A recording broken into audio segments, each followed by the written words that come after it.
about rain. We understand in the forecast the possibility does exist, but right now very, very pleasant. This is a good night to pitch in, Tom. Heavy water, kind of weathery out there, you know, a lot of moisture in the air. That's when your ball sinks a lot, and that breaking ball really has some bite to it. Aaron Harang getting ready to roll, and let's take a look at the starting lineup for the Houston Astros. 8 wins, 12 losses on the year.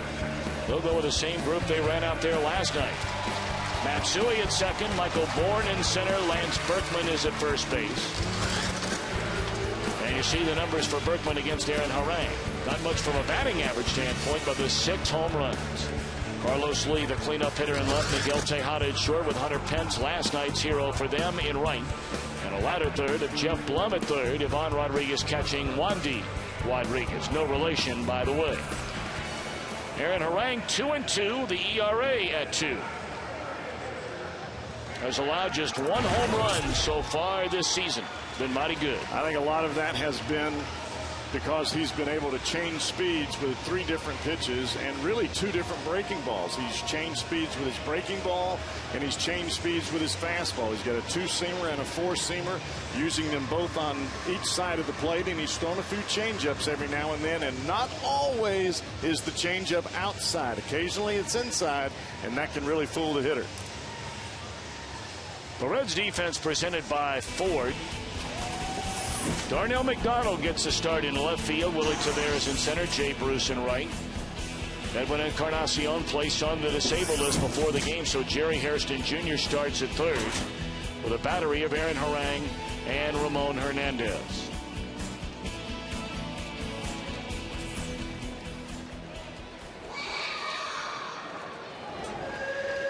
Kaz Matsui, a .222 batter with a home run and 6 runs batted in. Had 1 hit in 4 at-bats last night. What an outstanding effort turned in by both starting pitchers in the game in the opener. Johnny Cueto, 7 innings, 1 run. Roy Oswalt, 7 innings, 1 run. And we figure on more of the same from both starters here tonight.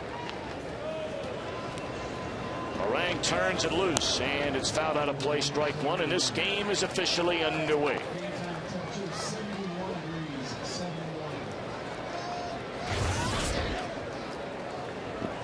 Reds beginning play, 10 wins against 9 losses. That's good enough for 3rd place in the National League Central Division. St. Louis won again last night. That one banged into left field, a base hit. The Pirates lost their game last night, so the Bucks are 2.5 behind St. Louis. The Reds 3.5 back.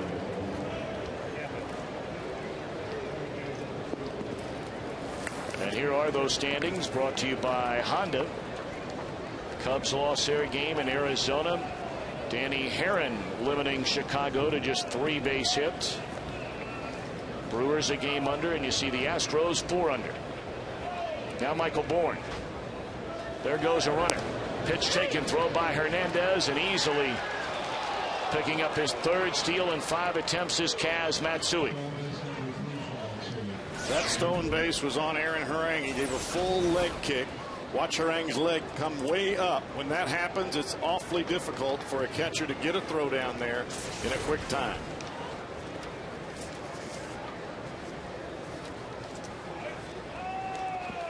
So just like that, a runner in scoring position, and we're all of 3 pitches into the game. There's strike 2 called to Bourne on the outside corner, and it's 0-2.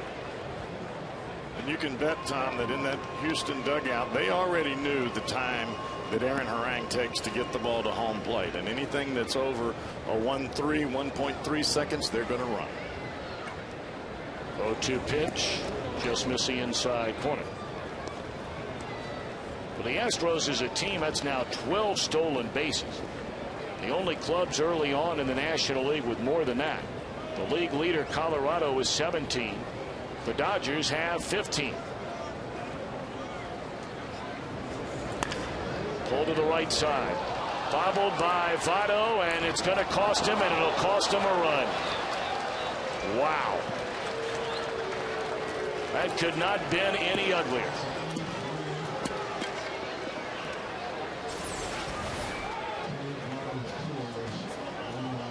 What a helpless feeling for Ramon Hernandez. He knows he's got to go get the baseball or the runner's going to second. But he also knows that if he vacates home plate, Matsui can just walk home. That's exactly what happened.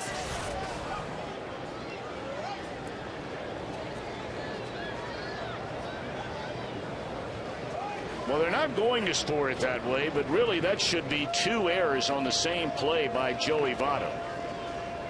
The ground ball there, because it should have been an out on Michael Bourne at first base. They pitch out, fire back down that way, and he's safe. But then the throwing error allowed the runner to advance another base. And the runner at second, while Matsui was only going to third. So you have to account for him then advancing another 90 feet. Well, here's the ground ball. Watch Votto miss the ball here. That's where the problem is. Then he tries to hurry the baseball by throwing the ball away. Now you let the run come in to score. Fly ball into short center field, and Willie Taveras is there, the first out of the inning. You know, you go back and you look at that replay, and Aaron Harang would not have made it to first base in time. I mean, take a look at this. There's no way he'd have beaten Bourne to the bag. Well, he didn't break immediately, and we say that all the time up here, Tom. As soon as the ball is hit to the right side, as a pitcher, whether you're a rookie or whether you're a veteran, ball hit to the right side, get your tail off the mound and sprint to first base, because you never know what's going to happen.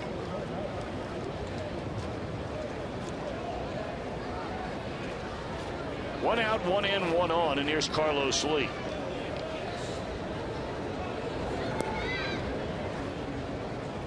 Lee, a .268 batter, does have 5 home runs and 15 runs batted in. Those little things right there, Tom, and even though it seems very harmless, a ground ball to first base, he bobbles the ball, throws, but the ball was thrown away. Those are the kinds of things that beat you day in and day out, the little things. You're taught to cover first base. Yes, the ball was bobbled, but that play was a very easily makeable play. Joey Votto, by the way, was charged with a pair of errors on that play. Another throw down to first. 1 ball and 1 strike on Carlos Lee. Now we can see how much attention that they're paying to Michael Bourne. Had we come out in the beginning of the ball game and paid that much attention to Kaz Matsui, maybe he's not standing at second and then scores on those 2 errors. 1-1 to Lee, and that ball is in the air to left center field. Plenty of room again for Willie Taveras, and they're 2 away in the inning.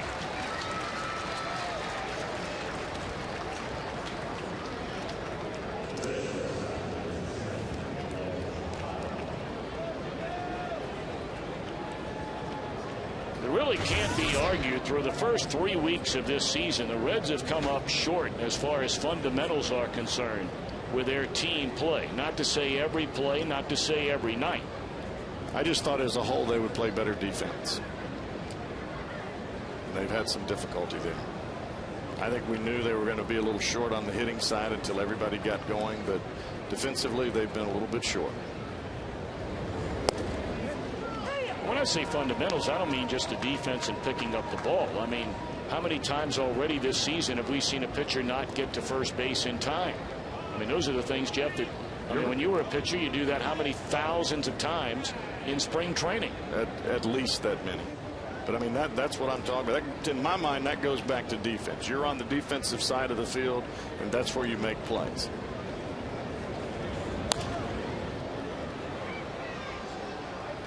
But too many times you assume that someone's going to make a play. You assume that someone's going to turn a double play. You assume that Joey Votto's just going to pick that ball up and walk over and tag first base, so you don't hustle over there. Well, cost a run.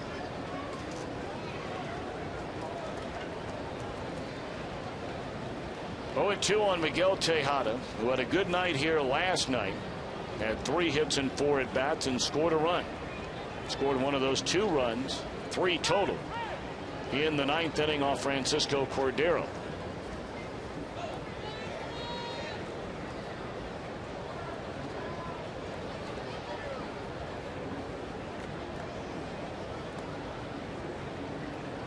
Nothing in 2 on Tejada. There goes Bourne. Pitch over his head. No chance to get Bourne, who gets his 5th stolen base in 6 tries on the season.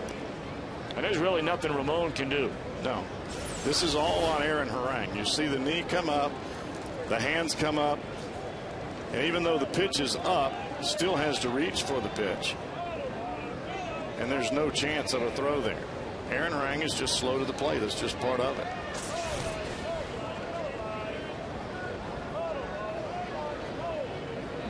Well, one more big out to go here in this opening inning. Trying to keep it at a 1-0 ball game, and the 1-2 on Tejada is fouled off. We'll do it again. But there are a lot of pitching coaches in the game, Tom, that tell their starting pitchers, don't worry about the guy at first. Don't worry about it. Get the guy out at home plate. I don't care if you're a 1-7 and they walk down to second base. There are a lot of pitching coaches that say that. One of them is in St. Louis. He does not want a slide step. He's not worried about how fast you get the ball to home plate. All he wants is for you to make your pitch. 1-2 on Tejada, and Harang able to knock it down. Finds a handle, and the inning is over.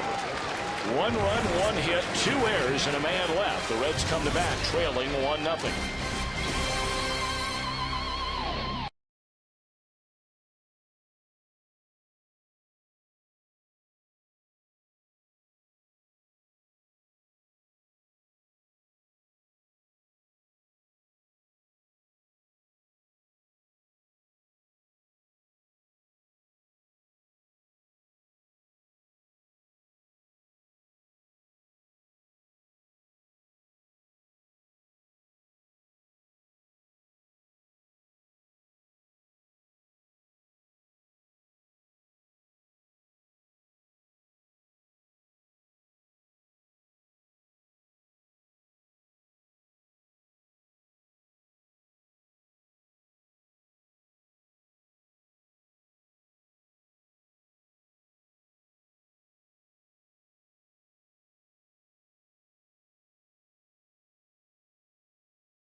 Tavares leads off in center. Jerry Hairston Jr. is at third with Joey Votto, who knocked in the lone run last night at first base. Brandon Phillips, a cleanup hitter. Jay Bruce is in right. Ramon Hernandez behind the plate in the 6 hole. Darnell McDonald starts in left. Alex Gonzalez at short. Aaron Harang on the mound, and starting it for Houston. Well, you talk about a guy with tough luck. His ERA is lower than Aaron Harang's, and he's a game under 500. Wandy Rodriguez. And the Astros have not hit well for him either.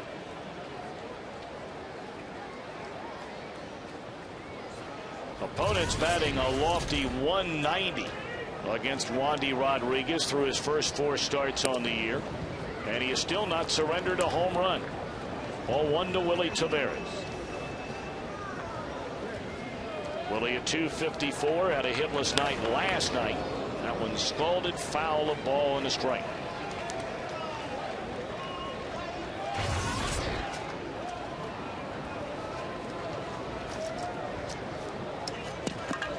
Wandy Rodriguez, one of only 6 pitchers in all of Major League Baseball to make 4 quality starts so far this year. Quality starts meaning 6 or more innings, allowing 3 runs or less. And his 1.80 ERA, the lowest by an Astros starter through the first 4 games of the year since Roger Clemens back in 2005. 3 balls and a strike on Willie Tavares.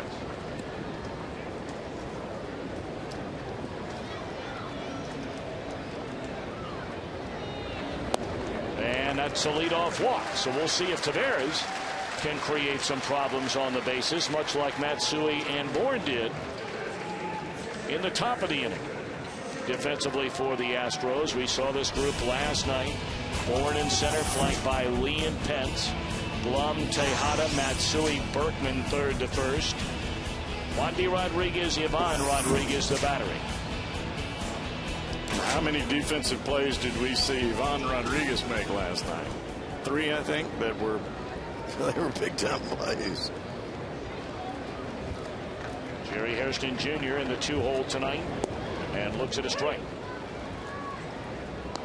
That pitch that he just threw to Jerry Hairston Jr. is Wandy Rodriguez money pitch. If he doesn't have that, he's in trouble. Because if you can't hit that outside corner with that fastball, that curveball's not going to do you any good. A breaking ball in the dirt that time. 1-1. Hairston saying before the game last night, it's time to get hot. He has 1 hit in his last 12 at bats. It really is amazing when you look inside some of these numbers offensively for the Reds and what they have done and more accurately not done through the first 3 weeks of this season. Yet this team is still above 500. And I look at that as a positive. I do too. Because I really believe that this team is better defensively than what they've played. I think they're way better hitting wise than what they've shown. And I think their pitching is going to be one of the top pitching staffs in the league. That one into right center field, and it will fall a base hit, making a turn, going to third, Taveras. So the Reds off to a good start right from the get-go. A walk and a single, and they're on the corners with Joey Votto coming up. That's what we saw from Jerry Hairston Jr. last year. That's what I was going to say. That's Jerry Hairston Jr. to a T. You see where the pitch was, down right around the ankles. He's able to go out and get it and just take a 2-iron and shoot it right out into right center field. Where that ball's at, right there. That is a good pitch. Off the plate and down, but you see where Hairston's head is, right on the ball. Flat bat. Send the man to third. And here's Joey Votto. 20 runs batted in so far this year. He looks at ball 1. Votto, the league's 3rd best hitter, with runners in scoring position. .526 his batting average. Sizzling. Wow. 2 more hits last night and a run batted in for Votto. That one smothered by Pudge Rodriguez. It goes to 2 balls and no strikes. And don't think, Tom, that every pitcher that comes out there to the mound, when Votto comes to the plate and there are runners in scoring position, that number does not flash into the side of their head. Because they've gone over that in the meeting. They've talked about it during the pitchers meeting for the Astros. Look, and when Votto comes to the plate, if there's any way to pitch around him with runners on base, do it. Well, there's no place to put him. You got runners at first and third unless you want to load them up. And you wonder how Votto has done against left-handers this year. .357 his batting average. Fouled back out of play. We saw that last year, Tom. I don't think that there was any left-hander that really intimidated him. There were some that made him look bad in the first at bat, and he would come back and make the adjustment in the second at bat, and he would tear him up.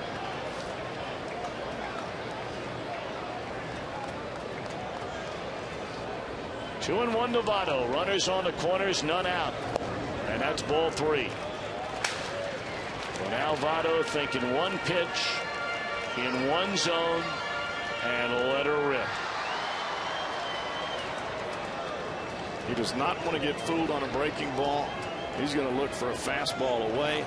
Keep those hands back. Double play ball here. So no RBI for Votto. A run does score to tie the game at 1.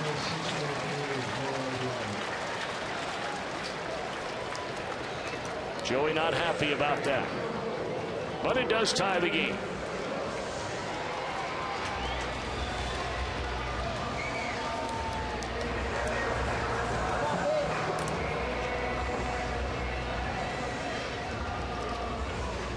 Now Brandon Phillips at 172 with a home run and 6 runs batted in. Edwin Encarnacion was originally in the starting lineup tonight before we learned about his wrist injury. He had been dropped down to the 7th spot in the batting order.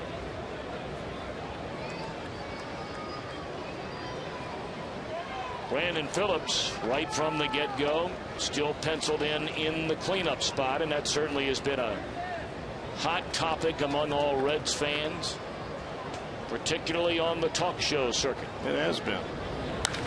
That ball driven hard into deep right center field. It will go to the wall on one bounce. And Brandon Phillips motoring into second base with a 2-out double.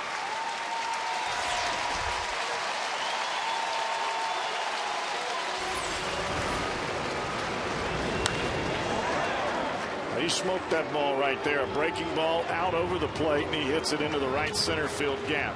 And that's what we saw out of Brandon Phillips a lot last year, driving the ball the other way on off-speed pitches and really turning the dial up on the fastball inside. Jay Bruce with a go-ahead run at second and 2 away will settle in. Bruce at 271, their team high 5 home runs and 13 knocked in. Looks at strike one. But you know as well as I do, Tom, when you're struggling, everybody and your brother is calling you on the phone and giving you some advice. Do this, do that, don't do this, don't do that. Runner going, and a throw down to third, not going to be in time, but Bruce is down a couple of strikes. Give Brandon his 4th steal in as many attempts.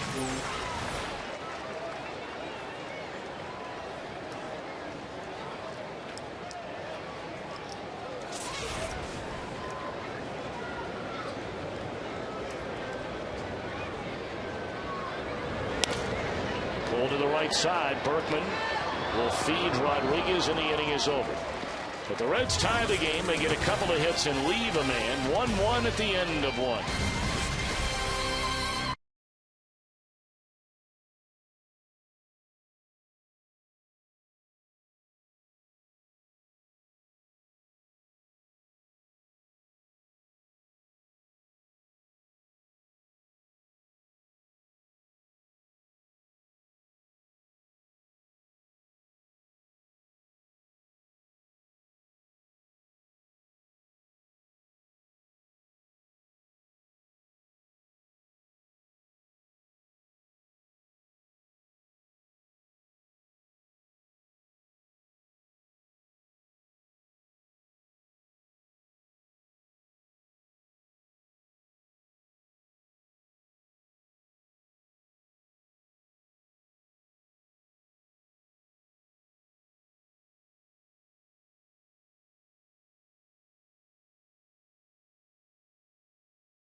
Serious injuries and starting to heat up a little bit, and moving on up in the batting order accordingly is Ramon Hernandez. Loves to drive the ball the other way. Every once in a while you'll see him leak out a little bit and hit a ground ball to second base, but when he stays back, he can drive the ball the other way as good as anybody. 7 hits in the last 14 at bats for the first-year Red.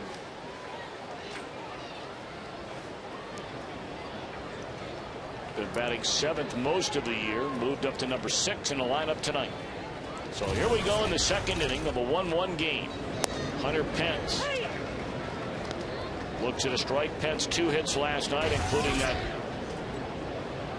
tie-breaking 2-run double to right center field in the 9th inning off Francisco Cordero.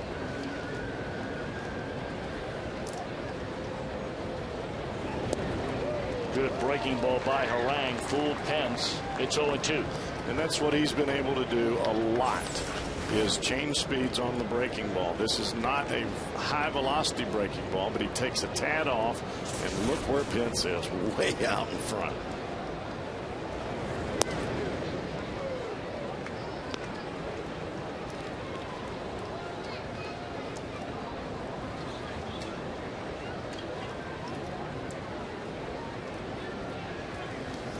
1-2 on Pence, and a fastball misses away.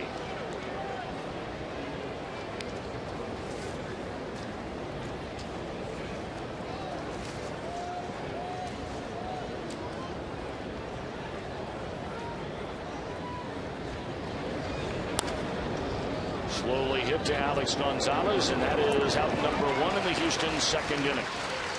That's great awareness there by Alex Gonzalez. He got to that ball in a hurry. He knew Pence had some speed on him, especially with the lean on the breaking ball on the way the pitch was.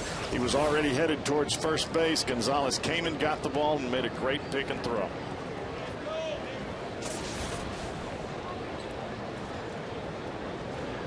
Some guys you hurry on. Some guys you just make the routine play. Jeff Plum, a hitless night last night, although he did knock in a run with a sac fly in the 3-run 9th inning. The combination down at third has been real good so far for Houston. The combination of Jeff and Jeff. One spells it G-E-O-F-F, the other Jeff Keppinger, J-E-F-F. 2 away in the inning.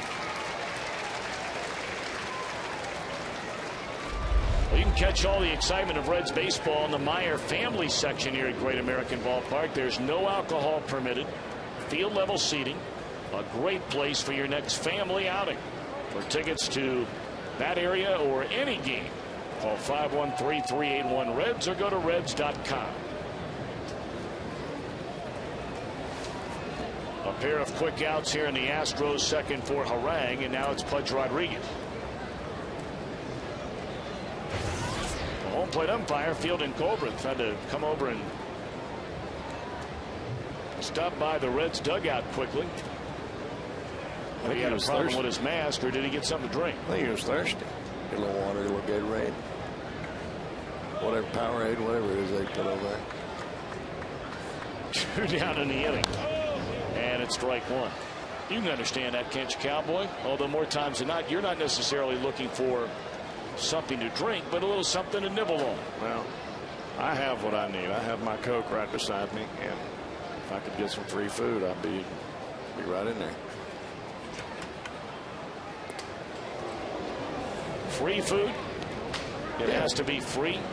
Well, not really. But I like free food, especially if it's barbecue. 1-1 the count on Pudge Rodriguez. How about that pitch inside there from Harang? He's been doing that a little bit more. I like that. Straight away center field, hit pretty well. Taveras on the run at the track at the wall, and that is gone. On a 1-1 pitch, a home run by Pudge Rodriguez. His third in a Houston uniform, and the Astros back on top 2-1. Not exactly where Harang wanted to have that pitch there. He went inside, and he wanted that pitch out away from the plate. You can see where the catcher is setting. Look where this ball stays, right there in the heart of the plate. And after you knock a guy down, you got to get the ball down and away, and you got to get it down there hard and down.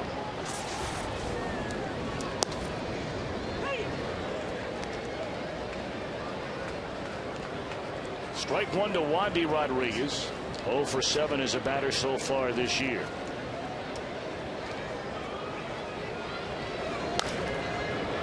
Nothing in 2.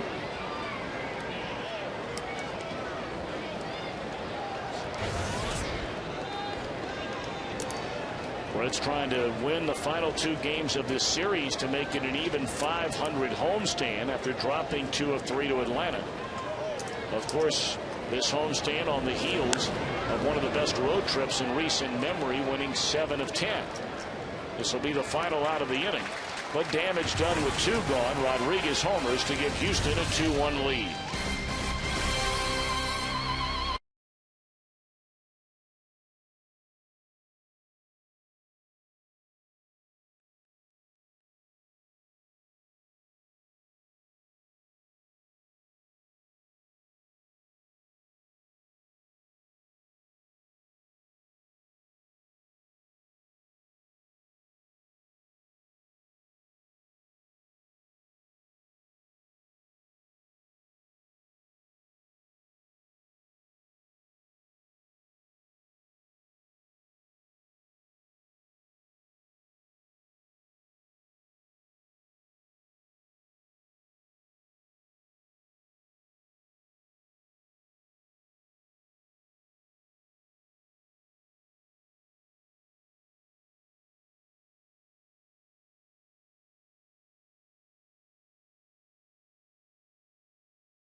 Fox Sports Ohio, brought to you by your Cincinnati and Northern Kentucky Toyota dealers. For a dealer near you, visit buyatoyota.com.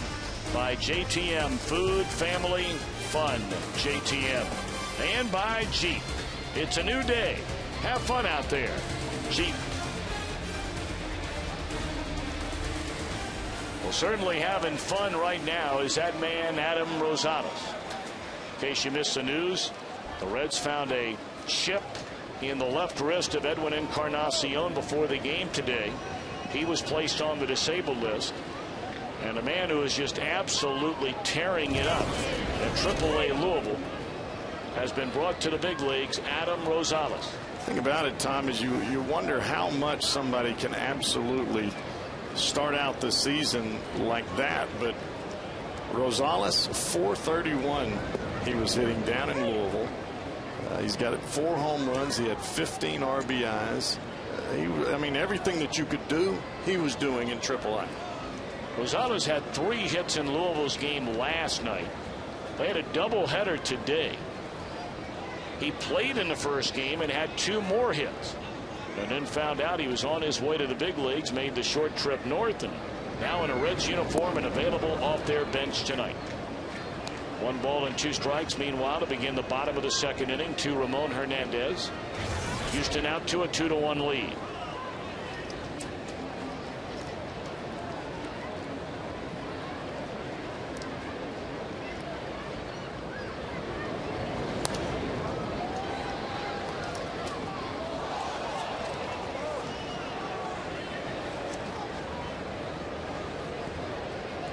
Tonight is the first start this season for Hernandez, and this is his 16th start. But the first one where he's not hit in the 7th spot in the batting order. 2-2. And when you put together 7 hits in your last 14 at bats, you're going to move up when you have some other guys not hitting quite so well.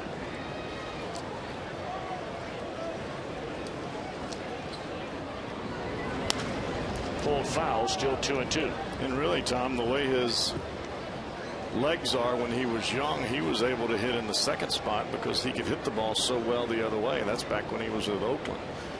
But now that, you know, he's had a lot of years of catching, he's not quite as fast as he used to be. But he's in a spot where he can affect the production in the lineup and the score of the ball game. Tapper up the third baseline, foul. We'll do it again at 2 balls, 2 strikes.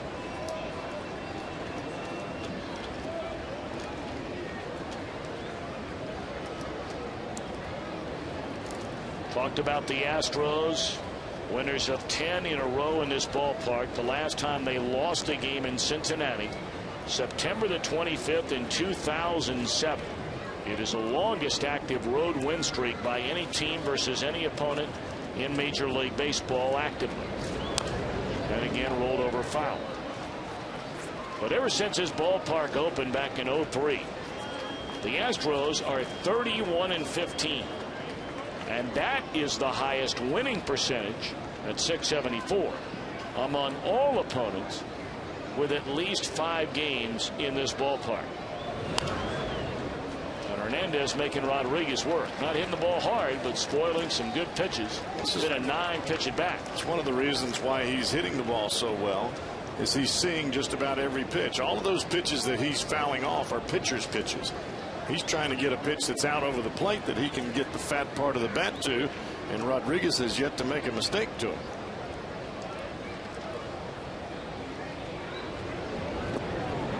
Good breaking ball there, and Ramon comes up empty. First strikeout of the game for Wandy Rodriguez. This is the pitch that makes Wandy Rodriguez the pitcher that he is, and that's how he keeps that ERA down around that 1.8 mark, and that's that over-the-top curveball. A lot of spin on it and a lot of bite. Comes out of the same arm slot as his fastball and changeup. Tough to pick up. Darnell McDonald making his 4th start of the season tonight. In the prior 3 games, the Reds are 2-1 when he started. The only one they lost was on opening day. That's when he filled in for the flu-ridden Willie Taveras. 1-1.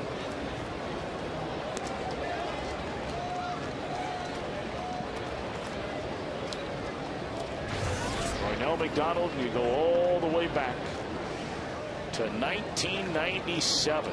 Was the Baltimore Orioles first-round draft choice out of Glenwood Village, Colorado. Shows bunt and had a strike 2.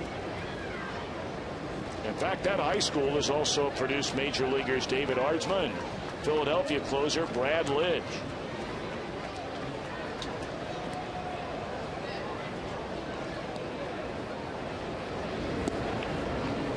On swinging McDonald, back-to-back strikeouts to begin the second inning for Rodriguez. Well, you get a look at the new Toyota Tundra out there in left center field. If a Reds player hits that or the Tundra sign in right center field during tonight's game, John Menn of Cincinnati will win it. Register for your chance to win during an upcoming game at your Cincinnati and Northern Kentucky Toyota dealers. 2 gone for Alex Gonzalez in the strike 1.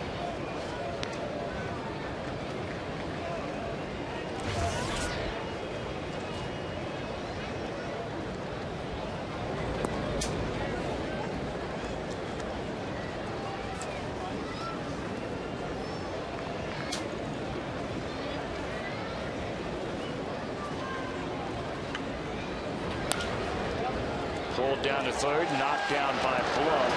This throw is in time, and the Reds go in order against Wandy Rodriguez in the second. End of 2, Houston 2, the Reds 1.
Five is a single, and Cowboy, you never know what might happen.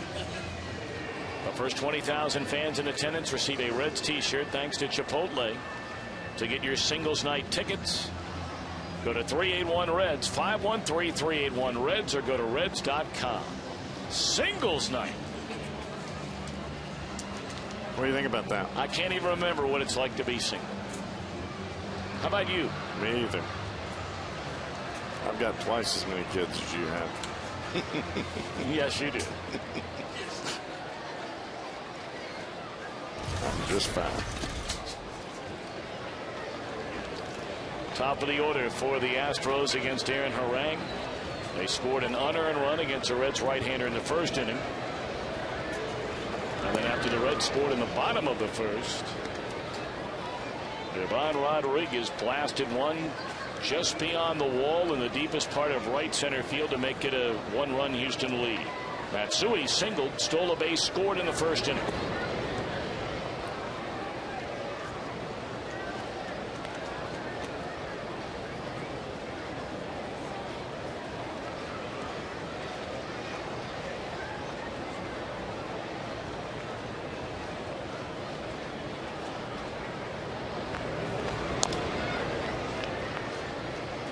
He was really tardy on that pitch, and it was an off-speed pitch. Looked almost as though he was trying to wait as long as he could and try to slap it through that left side like he did earlier.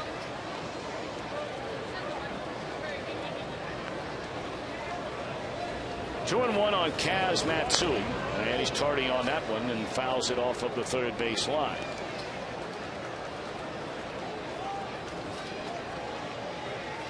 Harang coming off a brilliant start in the final game, that 7-3 road trip that finished on Thursday in Chicago, when he went into the 8th inning, allowed 7 hits and 1 unearned run in a 7-1 win over Carlos Zambrano and the Cubs.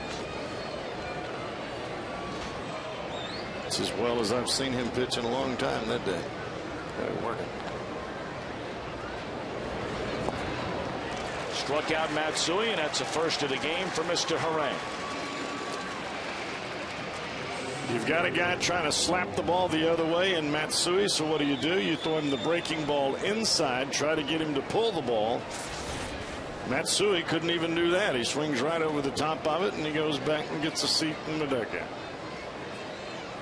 Michael Bourne reached on the air by Joey Votto in the first inning, stole a base, was stranded at second. He bunts towards Votto, and this will be an easy out. 2 away. That's about as easy as it comes right there. Just catch the ball as your foot is on the bag. Solid.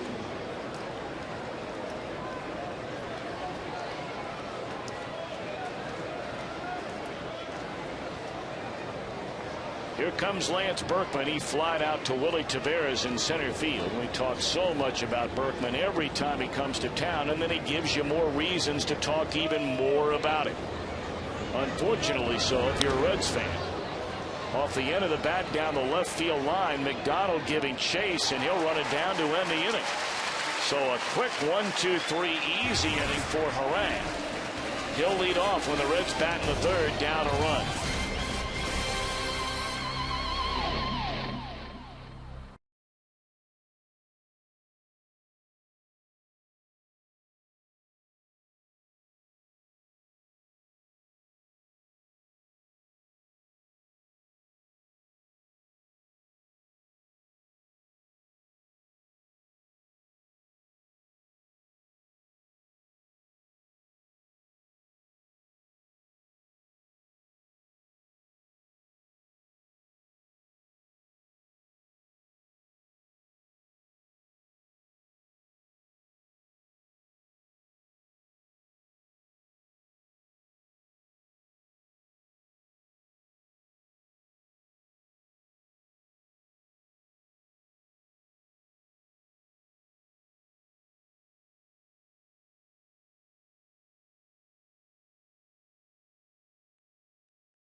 Rivals go head-to-head. The Indians head to the Motor City to take on the Tigers.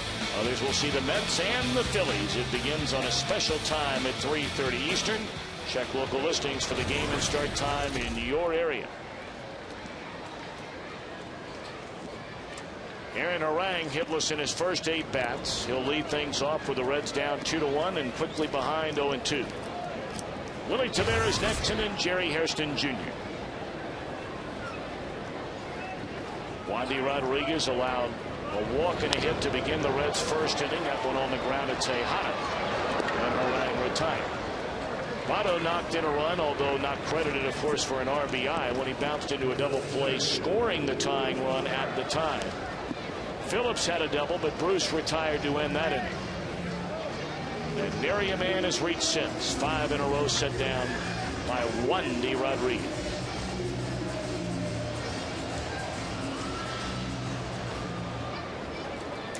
Second time around could make the difference. He wasn't striking out guys first time around like he did down in Houston. Doesn't have quite the same control. You know, it goes to show you oftentimes when a young pitcher comes to the major leagues and how all of us can get frustrated when they don't have success right away. But why a lot of baseball people will tell you, hey, look, we got to have a little patience here.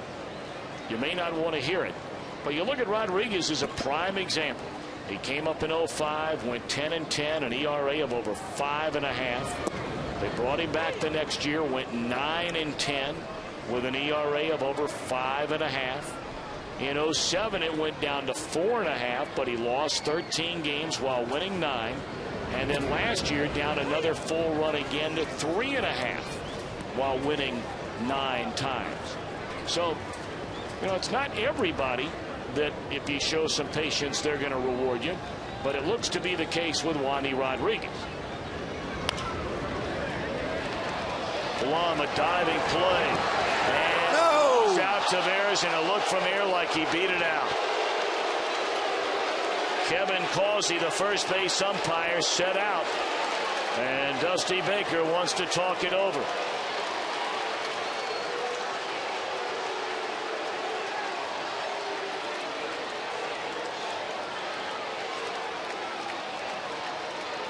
Dusty was thrown out on Saturday against Atlanta.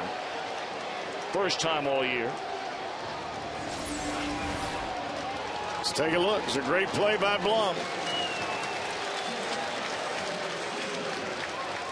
He's safe. He is safe.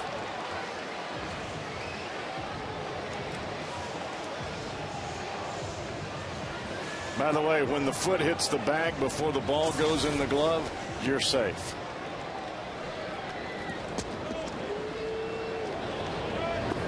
Jerry Hairston Jr. singled into right center field in the first inning.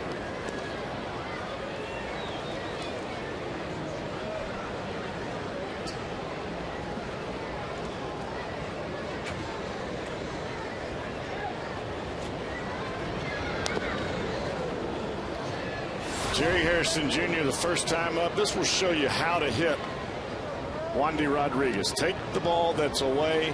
You see the fastball out there, and you keep looking out there. Don't swing at that pitch, that breaking ball that's down in the dirt. The only way you lay off of it is looking away. Get another fastball away. Even though this ball is off the plate, when you're looking out there, you can still get the bat head to the ball and drive it the other way. Rodriguez does not throw his fastball inside enough to make you honor it. Came with a breaking ball now, and Hairston way out in front. When you've got a pitcher on the mound that continually pitches away, and doesn't knock you back, doesn't throw a ball up by your hands, you can look out over the plate and continue to look out there until you get a pitch that you like.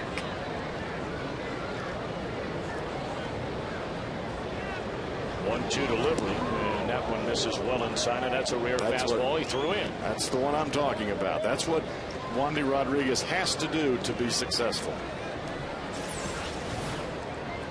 You get ahead in the count, and that's where you got to shoot it. You don't have to hit him. You don't have to do anything. You just got to make him know that you will come in there under his hands. Came in that time, but with a breaking ball, and Hairston hanging around, still 2-2.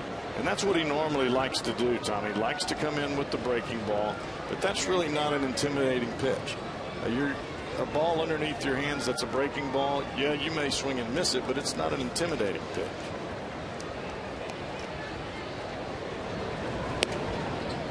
Well, he thought that was strike 3. He was on his way, in fact, to the dugout, but just a little bit high for Field and Colbreth's liking. 3-2.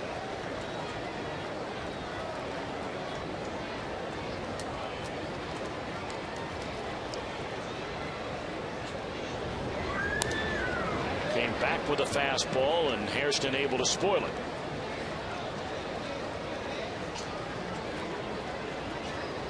Six in a row retired by Rodriguez, since a 2-out double by Phillips in the first inning.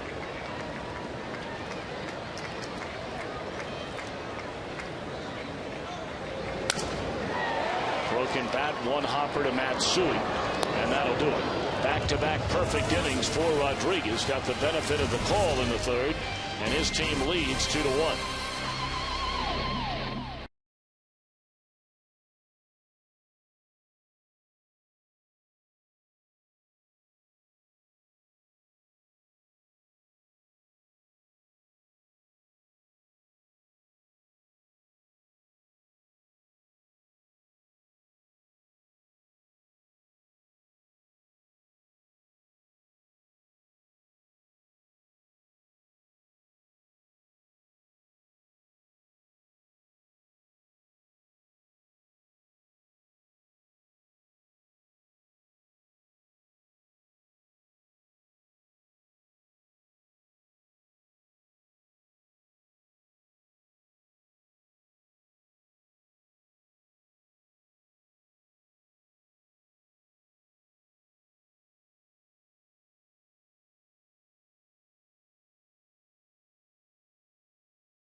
$25 from Shakely goes to the Reds Community Fund. Shakely, it's done.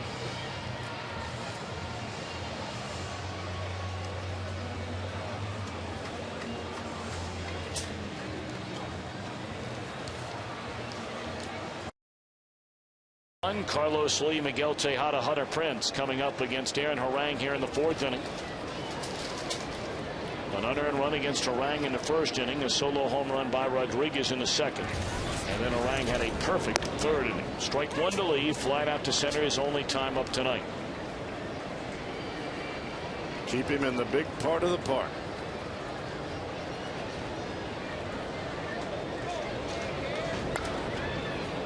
Oh, 2. Final game of the series is tomorrow night. Again, it's 7:10. And again, we'd like to remind you tickets are available if you'd like to come on down. Pitching matchup tomorrow night as Edinson Volquez against Felipe Paulino. Reds are off on Thursday and hit the road.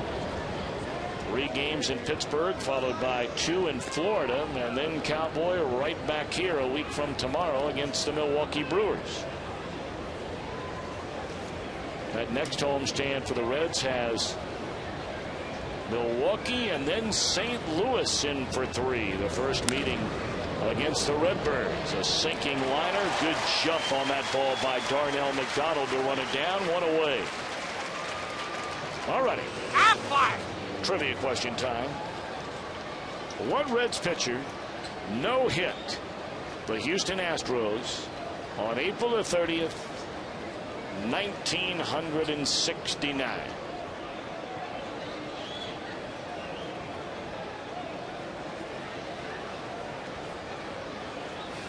We'll give you a short while to think about that one.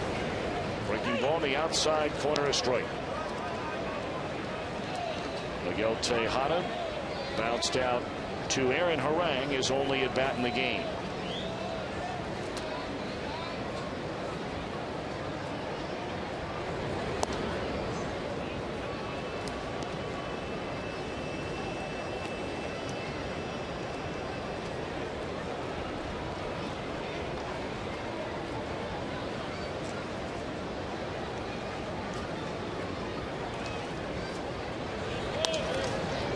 Ground to Gonzalez. He'll charge. A little bit of time with Tejada running, and they're 2 away.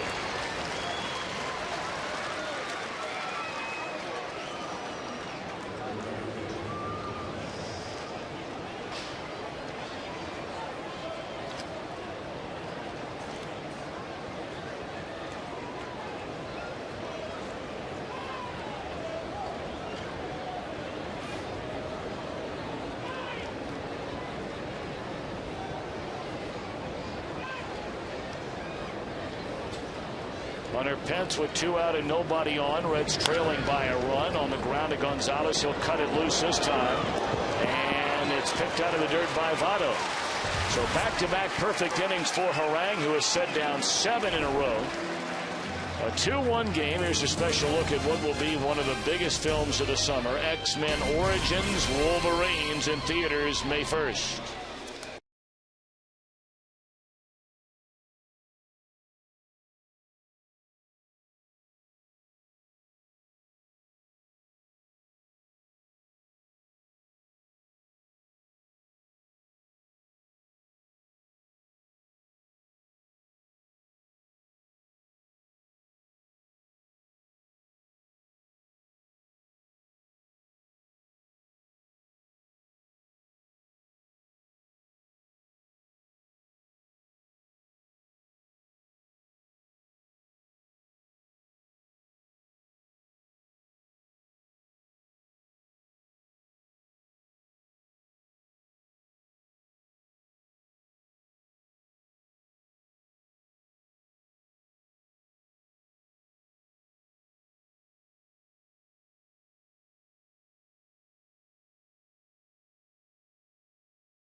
During the game here last night, the Reds hit into 3 of them. The Astros defensively have been very good when given a chance. Of course, they have some balls that'll, be put on the ground with that pitching staff they had. All the ground balls last night from Roy Oswalt. Same old's true tonight for Pudge Rodriguez. You can get out a lot of jams when you can get 2 for 1, and that's what a ground ball double play is.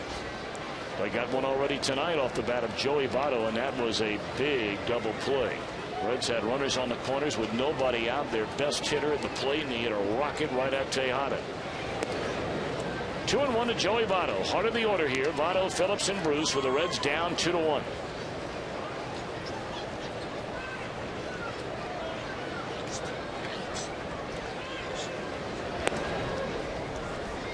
You can already see opposing pitchers pitching Votto much different because of his statistics that he's put on the board early. You hit well early, pitchers will pitch you different, and they're already pitching him tight.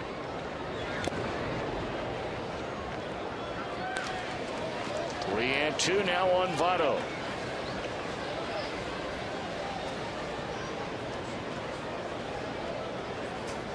How about our buddy Chris Welsh tonight, bringing his daughter Grace out to the ballpark tonight, one of her pals.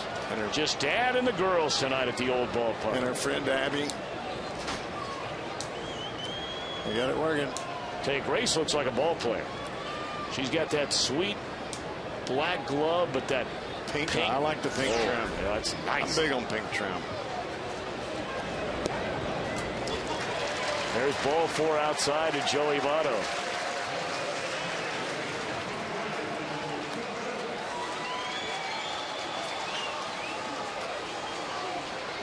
Here's that glove that Grace has. I mean, take a look at this. Look at this pink trim right here. Now, how cool is that? That is really cool. That's awesome. Come up here. Come up here, Abby.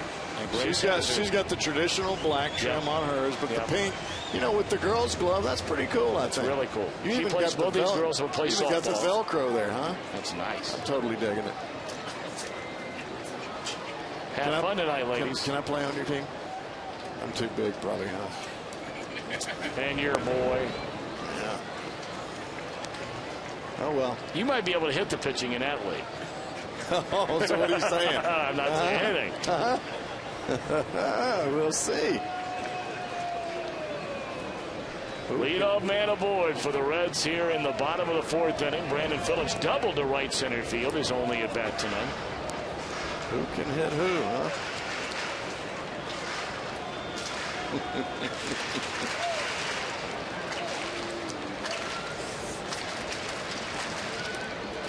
How about another double?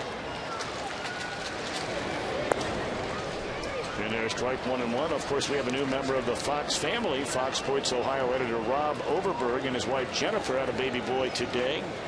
Dylan Robert Overberg, 8 pounds and 15 ounces. Wow. That's one away from 9. That's been a big one. Big old boy. Jennifer, Rob, congratulations on that wonderful blessing. A little baby boy. Healthy and happy, everybody's well. 2-1 now to Brandon Phillips.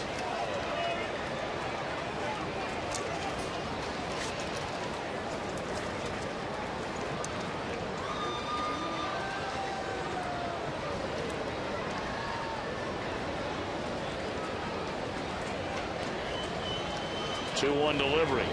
And it's ball 3 high and inside. Now this is where we've seen the early part of this season.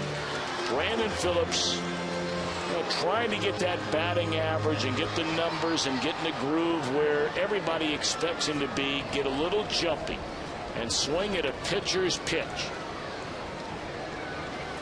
Let's see if that changes here on 3-1. That ball clobbered into deep left center field, but not deep enough. Well, he hit it well. Yes, he did. Back to the warning track for the first out of the inning.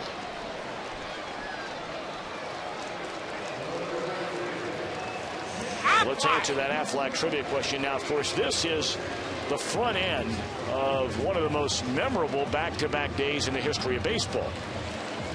April 30th, 1969. Reds pitcher Jim Maloney throws a no-hitter against the Houston Astros.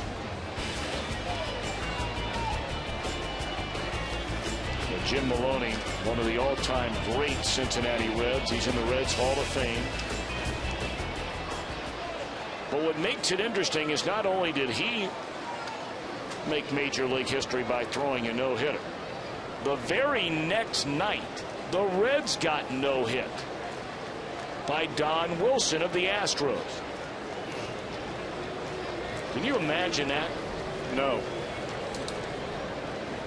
That was on May 1. 1-1 to Jay Bruce. Trying to remember if I've ever even seen a no-hitter in person. All those years I played, you'd think I'd seen one.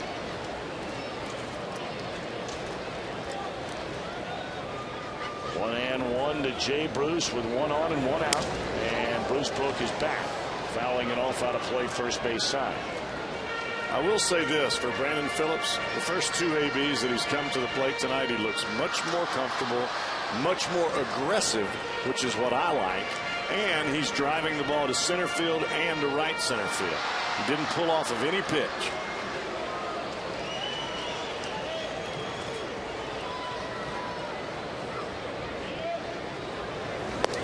Fastball, strike 3 called. Jay Bruce has something to say to Field and Colbert as he heads back to the dugout.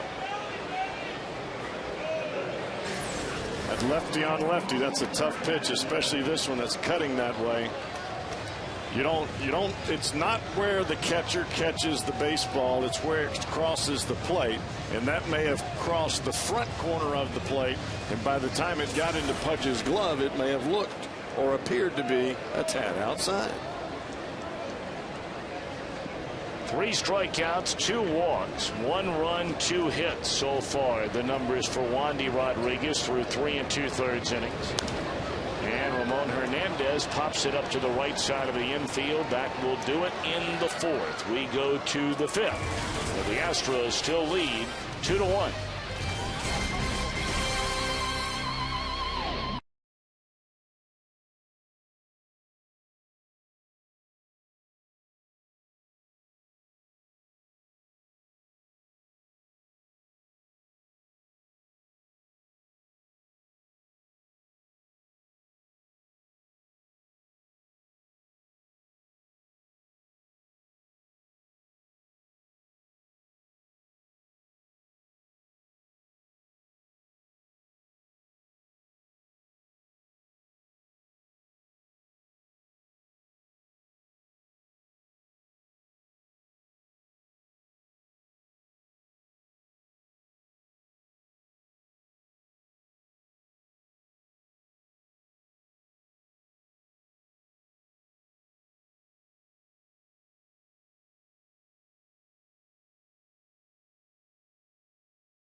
He knows where the ball is. He knows it's going to the second baseman. Do you think he's going to slow up for a second? No. He's running hard all the way out just in case the second baseman drops the baseball. He might have even scored on that play from first base on a pop-up in the infield if the guy drops the ball. And don't think we hadn't seen it before. A lot of hustle out of that guy. 2-1 ball game as the Astros have the lead, and they come to bat here in the top of the 5th inning, latter third in the batting order. The first 2 batters of the game reached against Aaron Harang. One of them scored. He retired the next 3. Retired the first 2 in the second before giving up the tie-breaking home run to Pudge Rodriguez. Not a single Astro has reached since. So 12 out of 13 retired by Harang, but on the short end of a 1-run game. Grounded foul, 2 balls and a strike. I'm not sure you can throw a better 2-0 pitch than that pitch right there. That pitch was unhittable. Well, in fair territory, unhittable. Jeff Blum is looking for a pitch out over the plate, something he can drive, and watch where this pitch is. A 2-seamer right up under his hands. You can't help but take a hack at it. A little more plate that time, and Blum bangs it into right for the leadoff single. Told you about the Cardinals coming to town May 8th, 9th, and 10th for a 3-game series. Presented by KOI Auto Parts. Tickets are available for this great weekend series. 513-381-REDS or go to Reds.com for tickets. That should be an exciting series. It will be very interesting to see what the standings look like after the Reds go on the road, come back home, play a couple of games against the Brewers before the Cardinals come in on that Friday night. Cardinals are playing great baseball. I mean, they won again last night. They have the best record in all of baseball. They're 14-6. That's better than Boston's 13-6. They're getting some monster hitting from their first baseman Albert Pujols and Ryan Ludwig out in the outfield. Between those 2 guys, they have had some monster back-to-back ABs. Pulled foul. That duo of Pujols and Ludwig have combined so far this year to knock in 44 runs. 44 runs.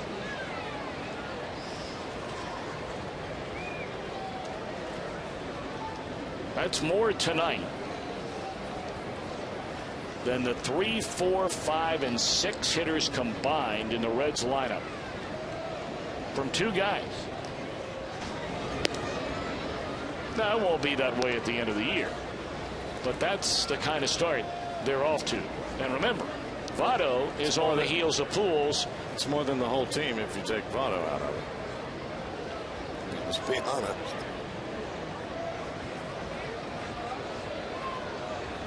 They're getting excellent starting pitching, are the Cardinals. But right now, I mean, it's their offense. They are just knocking the cover off the ball on a nightly basis. A team batting average 4 points shy of 300.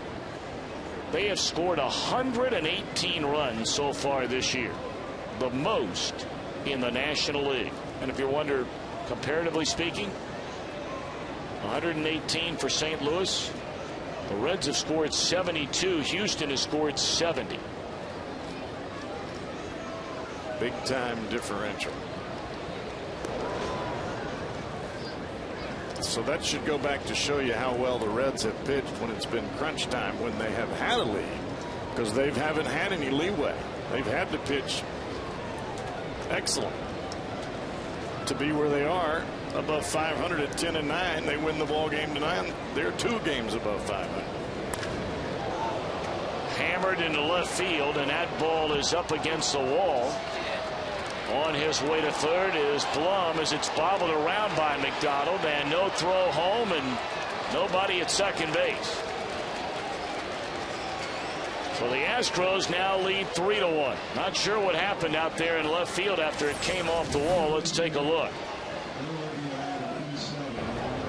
All bounced off the wall, and as the ball came back, it hit him in the knee, and then when he went to pick it up for the second time, Darnell just dropped it. That'll be a double, no RBI. An error charge to Darnell McDonald, allowing the runner to score all the way from first base.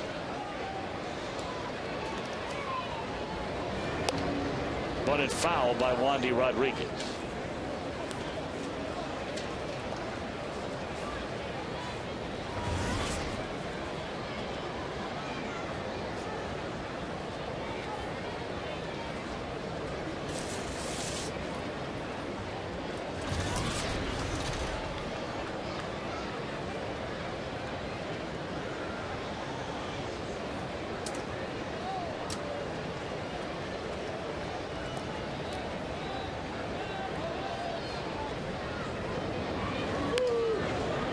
What a bunt by Rodriguez. And Hernandez will throw him out. You can't do it much better than that. That was a tough pitch to bunt. Up and away, and he was still able to bunt it down the third baseline, which is exactly where you're supposed to bunt it. It's a good pitch by Aaron Harang. That's where you're supposed to throw the baseball, so he'll pop it up. And instead, he bunts it perfectly down the third baseline, makes the catcher go get the baseball, and allows Pudge to head down to third base with one out.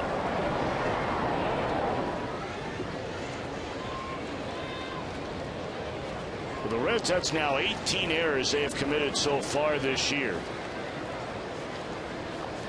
Only 2 teams have committed more in all of Major League Baseball. One of them, the Washington Nationals. As the infield is in for Matsui. Throw down to third and the runner back. Ironically enough, one of the other 2 teams with more errors is St. Louis Cardinals. But that just goes to show you that if you have an offense that can perhaps make up for some of the poor defense, for a while you can get away with it. That won't last long for the Cardinals. Grounded through the hole into right field of Hill. And another run scores. 4-1. Astros in front here in the 5th. You've got your infield in. Normally this would probably be a ball caught by Harang, but instead he's got to dive for it, and it probably not even a foot away from his glove on the dive. But you've got to move in to try to cut down that run because of the fact that you're not scoring many runs.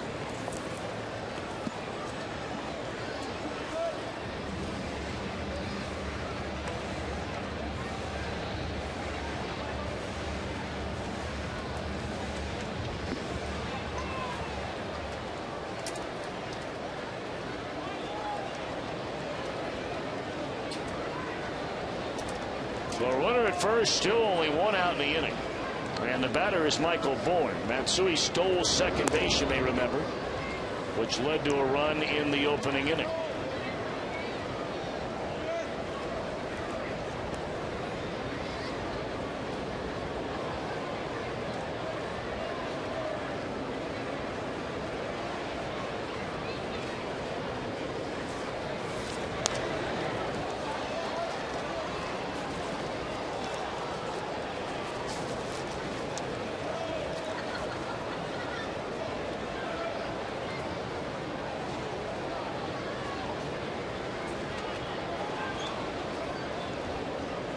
Has got to stop the bleeding right here with a 4-1 ball game and a 3-run lead on Houston's side.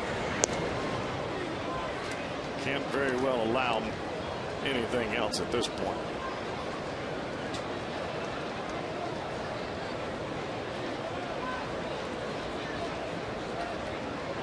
Three errors in 5 innings.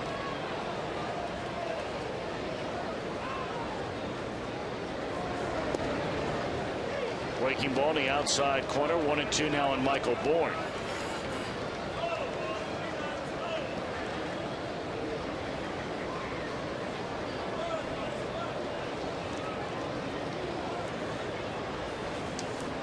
Bourne just trying to slap that baby into left field.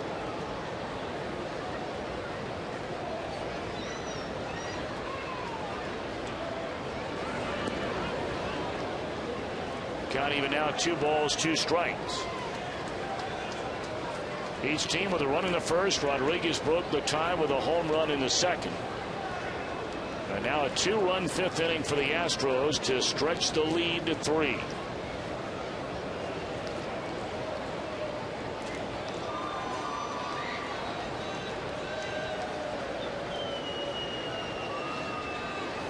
Runner goes. Pitch taken. Throw to second, not going to be in time. Second stolen base tonight by Matsui. And the third by Houston against Aaron Harang. And we say Aaron Harang because, as we pointed out earlier, there is no chance Ramon Hernandez or anybody else for that matter would have thrown out Matsui either time or Bourne. There's a general rule that goes through baseball. If you are over 1.3 seconds, and some pitchers 1.4 seconds, getting the ball to the catcher, they're going to run on you all day. I mean, they're just get down in a 3-point stance and just take off for second base. And that's what's happening here. You got guys at the top of this Astro order that can run, and they are going to run. It would be the same thing for the Reds with Taveras and Hairston if Wandy Rodriguez was that slow getting the ball to home plate. Fastball in, and that's a walk to Michael Bourne.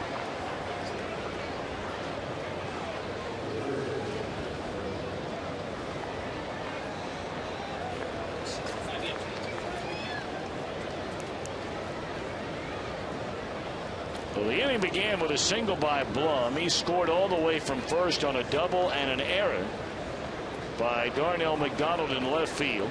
A bunt moved Rodriguez down to third. A single scored him. And after the stolen base by Matsui, a walk to Bourne, and here's Berkman. Strike 1.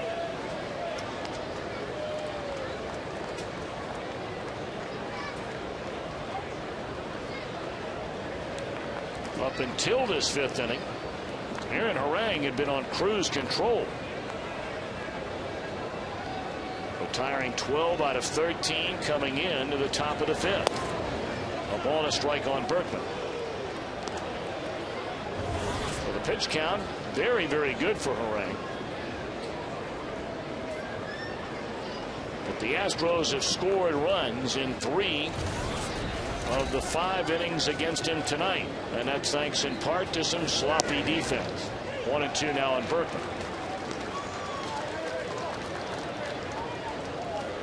Aaron Harang needs a double play right here in the worst way possible.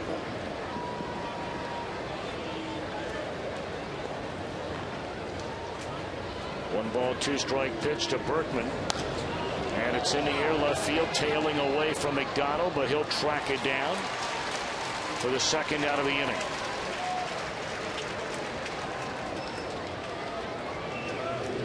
One more out to go.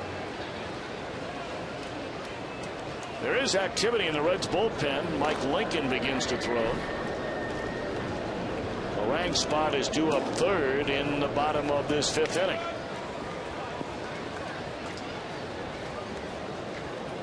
Carlos Lee is fly to center and lined out hard to McDonald and left. 2 on, 2 out. Driven into deep right center field. Taveras will not get it. Up against the wall. 2 more runs are going to score. And it is 6-1 Houston on a 2-out, 2-run double by Carlos Lee.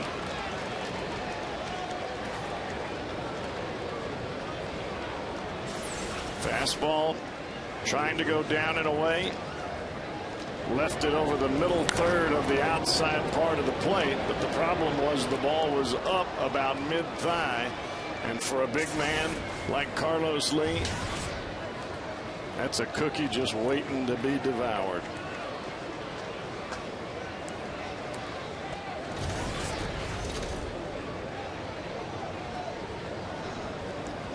Still a long way to go in this one. We're only in the 5th inning, but now the Reds are down 5, and here's Tejada. By the way, we found out in between innings, the Astros made a roster move of their own. They put their closer, who we did not see in the game last night, Jose Valverde, on the 15-day disabled list. Cowboy, you talked about that strained right calf, which he injured over the weekend. And so he's on the DL. Jeff Fulcino has been brought up from AAA Round Rock, and they expect him here tomorrow night. And actually, Valverde had pitched a ball game after injuring the calf, and I think they wanted to see how it was going to react to some treatment for a couple of days before finally making the move. But when you run short in the bullpen, you got to cut fish or cut bait.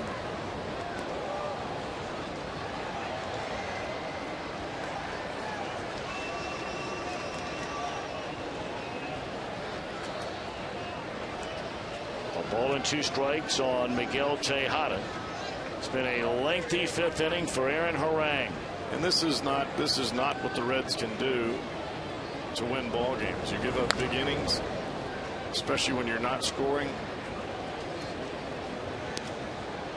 Makes it awfully difficult to try to get your hitters back in a groove, because all they're going to do is press.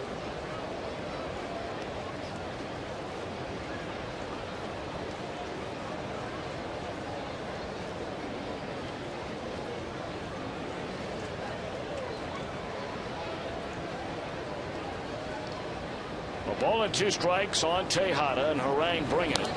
And again, it's fouled out of play.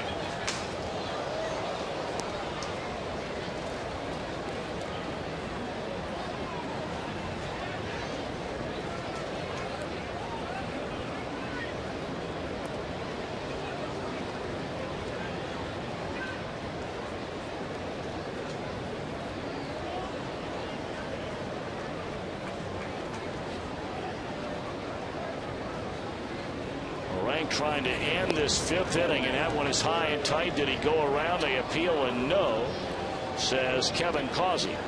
So that'll even account on Tejada. 2 balls, 2 strikes. Tonight is Aaron Harang's 5th start of the year, and the only team that's given him problems, the Houston Astros. Against the Mets on opening day, gave up 1 run in 5 innings. Through a complete game 3-hit shutout against the Pirates. There's a swing and a miss, and Hernandez will throw down and mercifully end the 5th. A 4-run 5th. So the Reds have some offense, do they? Trailing by 5.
(513-381 Reds) or visit Reds.com.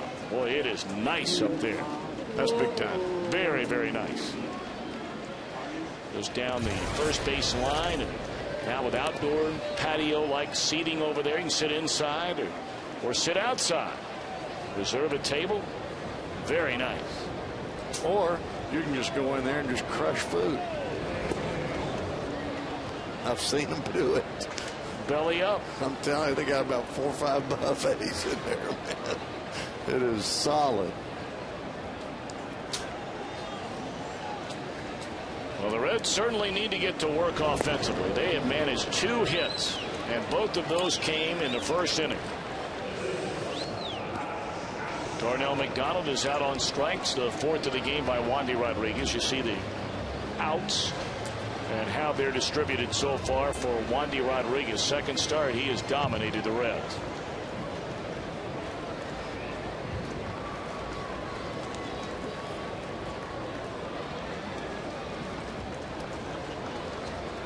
Alex Gonzalez settles in and lifts a fly ball into right center field. Pence will get it at the track, and before you can blink your eye, there are 2 outs here in the 5th. The night is over for Aaron Harang. We're going to send up Micah Owings as a pinch hitter, trailing 6-1 here in the last of the 5th inning.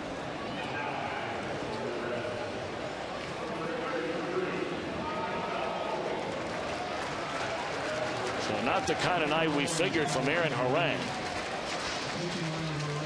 Wandy Rodriguez right on schedule.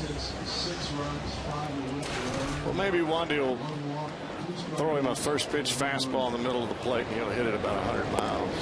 What a swing. Man. Numbers on Harang tonight: 5 innings, 6 hits, 6 runs, 5 earned. They walked 1 batter and struck out 2.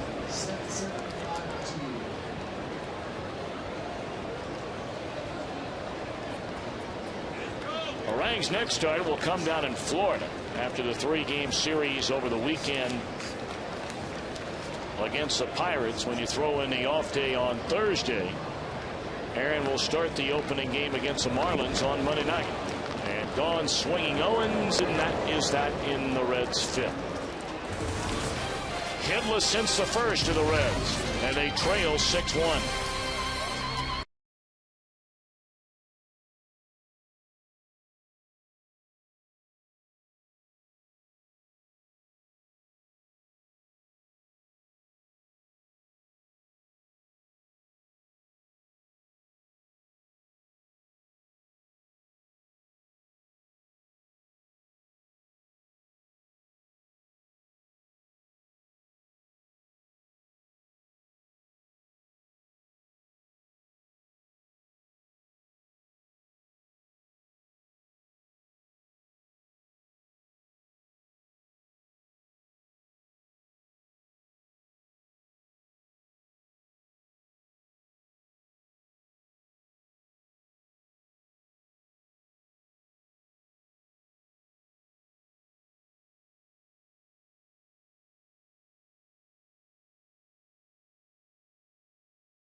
is. So if you have to sit next to him, you know, at dinner every night, well, you will see a massive display of eating. Yeah. And the same old's true when we dine with you. I know. It's amazing, isn't it? Strike one. It's pretty rough when you're compared to Mark Grant.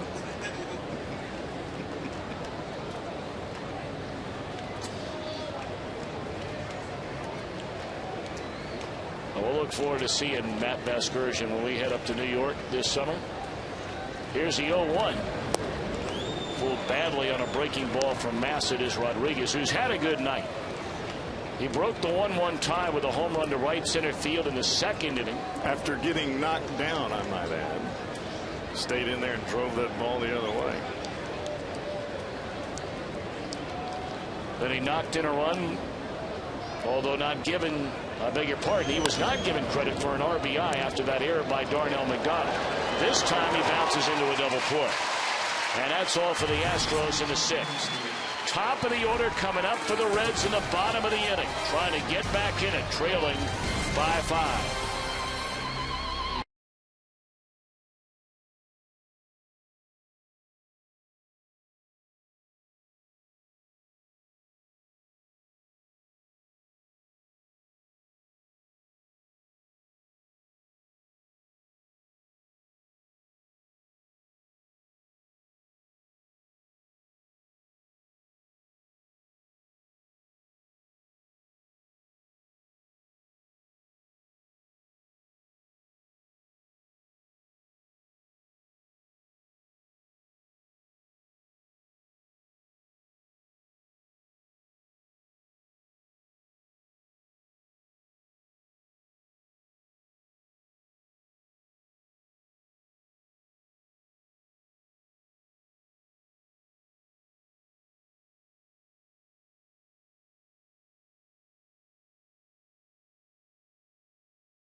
Now it's time for the Coors Light freeze can.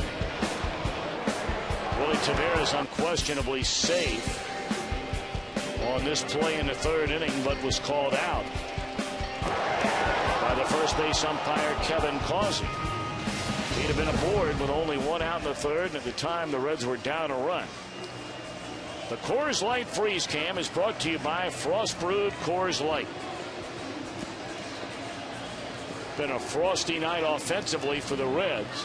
They scored a run on a couple of hits in the first inning. They have only had one base runner over the last 4. That was a leadoff walk to Joey Votto in the fourth.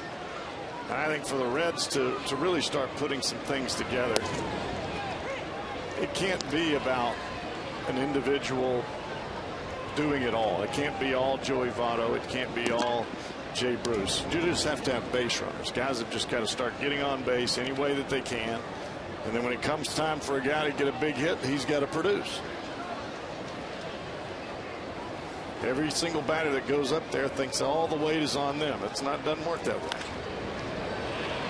Tejada spins, throws, got him. Well done by Miguel Tejada.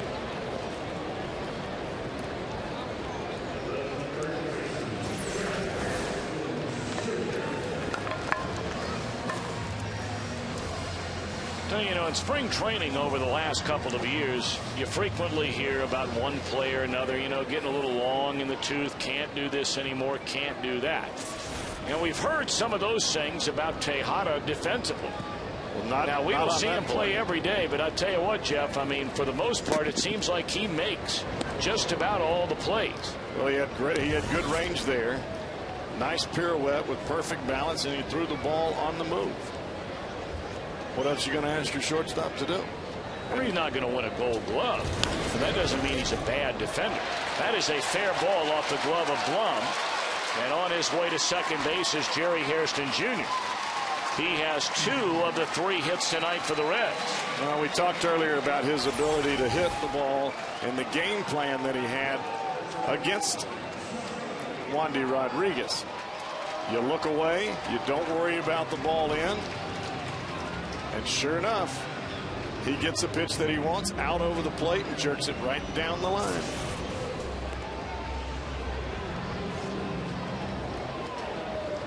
A single and a double tonight for Hairston, and here comes Votto. Joey has bounced into a double play and walked. Only Albert Pujols among all National Leaguers has more RBIs than Joey Votto. That pitch up and in for ball 1.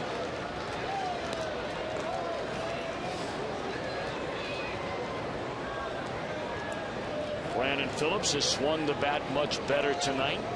He stands in the on-deck circle. Would love to have a chance with a couple aboard. 1-1 to Votto.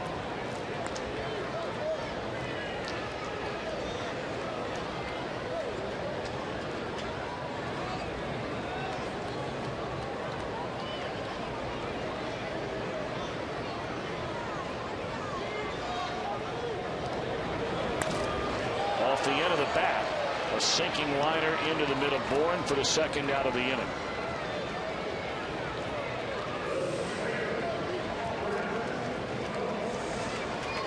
A rare quiet night for Votto. And here comes Phillips, who has doubled into right center and hit a ball just in front of the wall to deep left center field in the 4th inning. Well, let's see how his approach is in this at bat. He was very patient the first couple of times, trying to take the ball up the middle or the other way, but trying to drive it that way, not just feather it out there. Did that hit him? It looked like it did. No sign given by the home plate umpire. That'll be a wild pitch. Apparently it didn't hit him.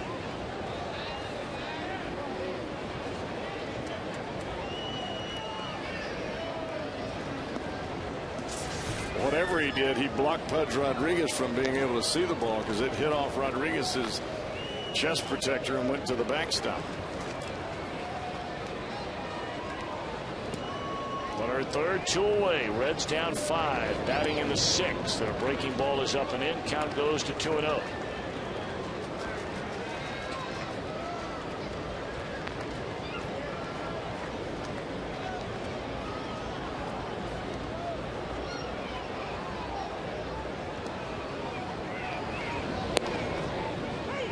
Borderline strike there. Brandon taking a peek back at field and called it. Apparently it caught the outside corner. 2-1. And I don't think that's a pitch that you want to swing at it 2-0. He's looking for a pitch that's more in the middle of the plate. That pitch was a pitcher's pitch. Wow. I think Brandon didn't like either one of these. That pitch was down, but it crossed the plate. And now you're at the point of the mercy of the pitcher. If it's close, you got to be hacking. But you see where he went. Once it got 2-0, he went outside, outside. He did not come in at all. Going out there again. And a bouncer back over the middle. Fielded by Matsui. Plants, throws. Berkman snatches it out of the dirt, and the inning is over. Well, the Reds get a 1-out double. Strand a runner at third and trail 6-1 as we go to the 7th.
Rodriguez on one play charge to Joey Votto allowed a run to score after the Reds tied it. Pudge Rodriguez homered in the second inning to make it 2-1. Stayed that way until the fifth. Pudge Rodriguez a double off the wall. Jeff Blum scored on the play. With the infield drawn in, Matsui an RBI single to right after a walk. With 2 men out, Carlos Lee a 2-run double to right center field. And when you give a guy like Pudge Rodriguez, at least the way he has started this season, 6 runs in a game, you could be in trouble. Right now, the Reds are down 5 as we open the 7th inning. And that blow from Carlos Lee was a monster shot because it scored 2 runs instead of being 4-1, where a 3-run home run at least makes you feel like you can get back in the game. It's that was an extra 2 RBIs. It's 6-1 now. Well, the pitcher Pudge Rodriguez leads things off, and he is ahead in the count, 3 balls and no strikes. Nick Massett on relief of Aaron Harang, and there's a strike. Massett allowed a hit, got a double play ball in his only inning of work, a scoreless inning of work.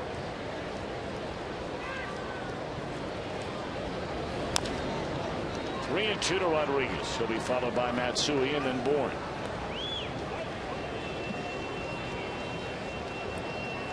Something about these Houston Astros when they come to Cincinnati. It doesn't matter if they are having a good year. It doesn't matter if the Reds are having a good year. Good pickup by Hairston. 1 away. But when this team lands over in the Commonwealth and that bus crosses the mighty Ohio and they set up shop in downtown Cincinnati, this team has just brought a wrecking ball to the Reds with them. They've won 10 in a row and are 31-15 at Great American Ballpark, going back to when they opened the gates in '03. I think that's why you have to play each game like it is a big-time ball game against these Astros to make them where they're not so comfortable coming in here. You've got to change the whole thought process and the whole mantra about this ballpark and this organization. You can't let a team just come in here and just beat the dog out of you in your own place.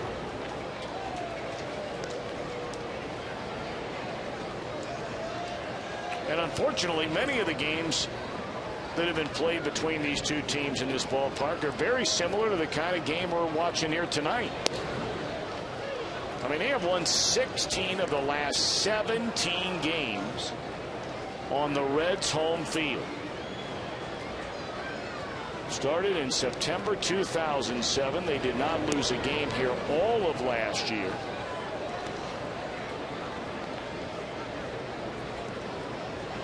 And if you're wondering about, you know, any given opponent in Reds franchise history, and we're talking about the oldest franchise in Major League history, only one time has there been a longer losing streak against the same opponent on their home turf, and that was the Brooklyn Dodgers, who won 19 straight games in Cincinnati back from June of 1947 to May of 1949. Fly ball left field, and that's out number 2. Now, there have been 4 other teams that have come in here besides the Astros and won 10 in a row. In the mid-'80s, the New York Mets did it. The New York Giants back in 1951 did it. And the Cardinals way back in 1930 did it. But we're talking a long, long time since any and all of those streaks took place.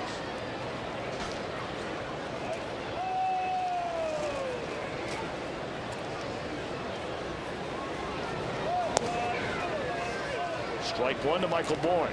2 down, nobody on.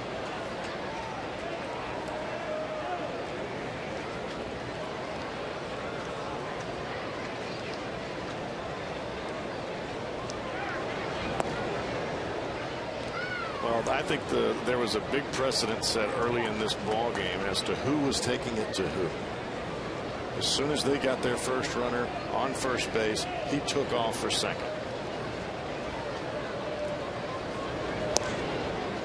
Next ground ball, you know what? He scored. 2 batters. They didn't come here to lose. They didn't. I mean, they're playing hard. They're getting after it. I mean, let's be honest about it here a second now. I mean, the Houston Astros starting this season, before they won that game last night, they had only won 7 of their first 19 games of the year. They haven't done anything. Their starting lineup last night had Matsui hitting .220. Berkman had 11 hits for the year. Carlos Lee was in the 260s. But nobody just tearing it up. Massett thought that was strike 3. Now, they have gotten good starting pitching over the last 2 weeks, and that has held true in the first 2 games of this series.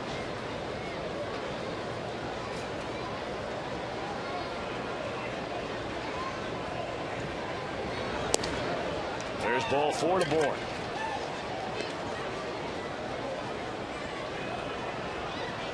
Bourne on base for the 3rd time in a game without a hit. Reached on an error and has walked twice. So, of course, that means the inning will continue for Lance Berkman.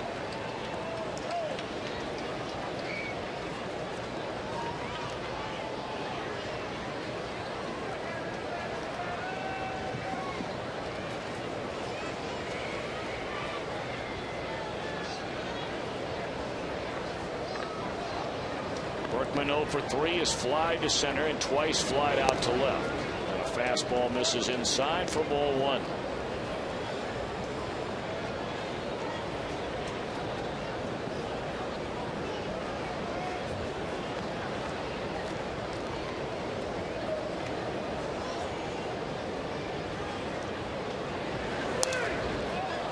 Good fastball down and away from Berkman. Fouled off out of play. 1 ball, 1 strike.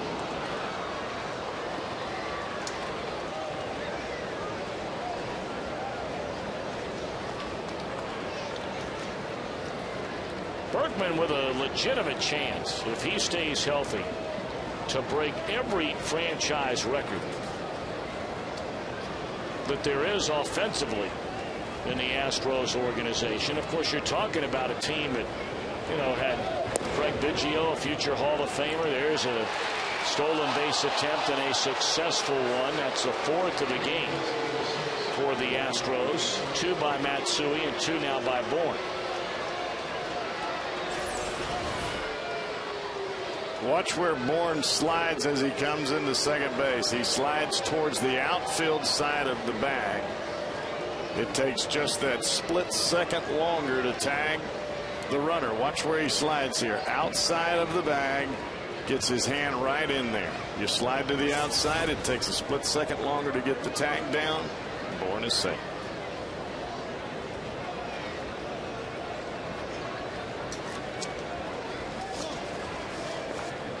Two and 1 now to Berkman.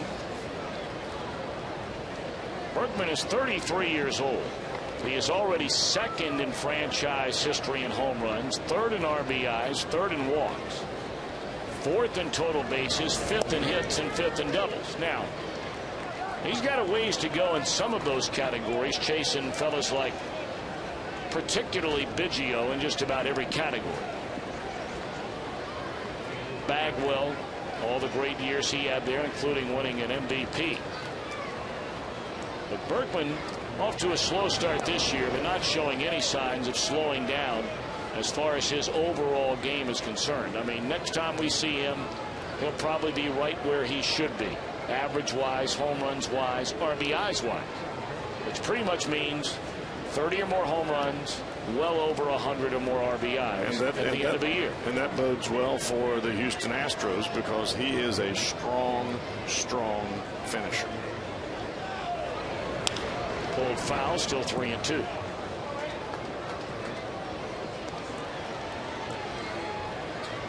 And he makes things very simple at the plate. When you watch him get up there, he looks like he's just standing there, kind of a little bit awkward, just holding his bat.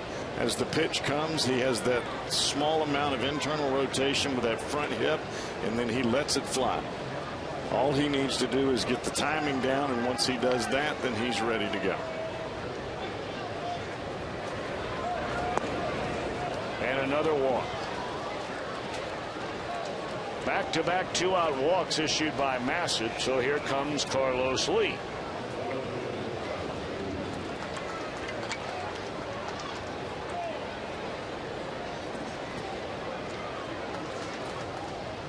That's one of the reasons that you have to make Michael Bourne put the bat on the baseball. You can't walk Michael Bourne.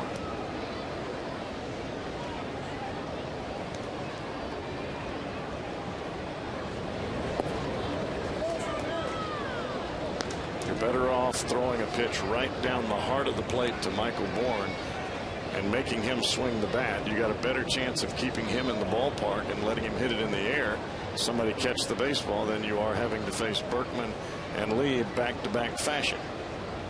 27th pitch of this inning for Massett is ball 2.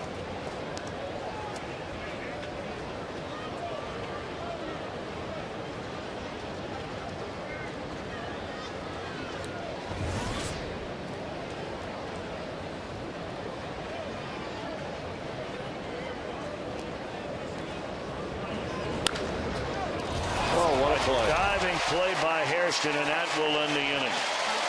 Jerry's had a good night tonight. Played well in the field. He has a couple of hits at the plate.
On Fox Sports Ohio. Check out MLB.tv and log on to the internet and watch every out-of-market Reds game live.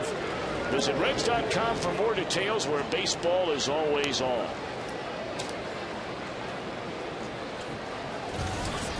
Pudge Rodriguez still on the mound, and here we are in the 7th inning. And Jay Bruce lofts it foul and out of play. 1 ball and 1 strike. 6 runs, 7 hits, no errors, and 4 men left on base for Houston. 1 run, 3 hits, 3 errors, 3 men left on base for the Reds. 91 pitches, and now 92 in the books for Rodriguez. And I would imagine without Valverde that Cecil Cooper will let him go as far as he can without risking an arm issue.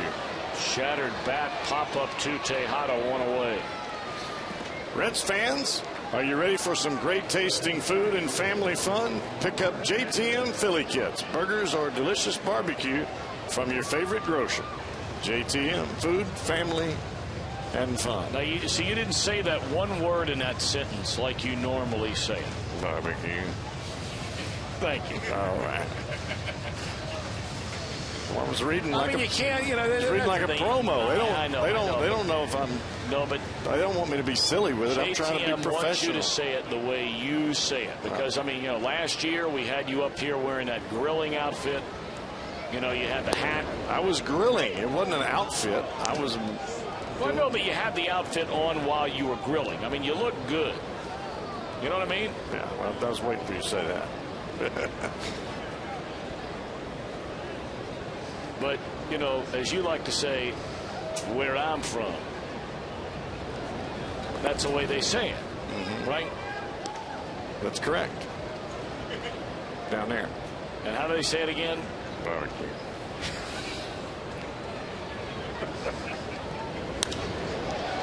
That one barbecued into center field, a base hit for Ramon Hernandez, and that is the Reds' first hit of this inning and only their second since the opening inning.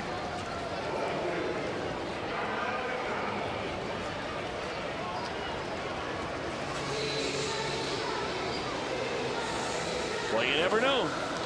Let's see if that can get something started for the Reds here in the bottom half of the 7th inning. They need it. They're down by 5 runs. Well, we've seen how the approach from Jerry Hairston Jr. We've seen it from Ramon Hernandez. That one drilled down the left field line by McDonald. It's off the wall. Throw will go into third, slide, and the runner is out. That's the way things have gone for the Reds. You get a single, you get a double, but on the double, the runner thrown out at third.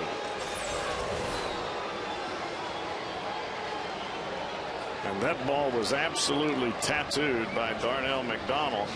But where the play was made there was by Carlos Lee. I don't think it was the lack of speed or lack of hustle or anything else from Hernandez. The ball came off the wall with one hop and went right into the bare hand of Carlos Lee, and he just turned and waylaid one into third base.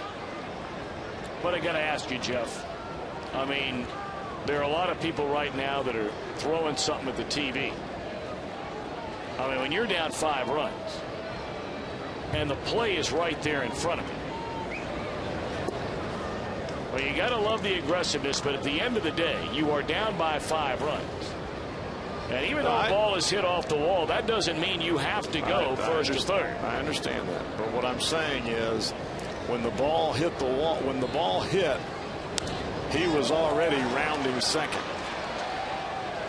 Into foul ground, and that'll end the inning. 2 hits, 1 man left. We go to the 8th inning. The Reds trail 6-1.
To the Ohio.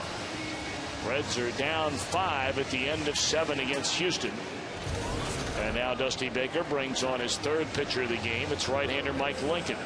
Lincoln off to a slow start this year, but That ERA will come down quickly. Yeah, the thing about it is you look at where this number right here over here with the walks, 1 strikeout, 9 walks, and that just tells you he's had trouble with not only the mechanical issues but getting the ball to home plate in the right areas. And Lincoln was really having some trouble spinning out towards first base. He would get his knee up, and as he would come forward towards home before delivery, the glove would fly towards first base, and then his hand would get flat, and the ball would just be up in the strike zone, and he wasn't getting any called strikes at all.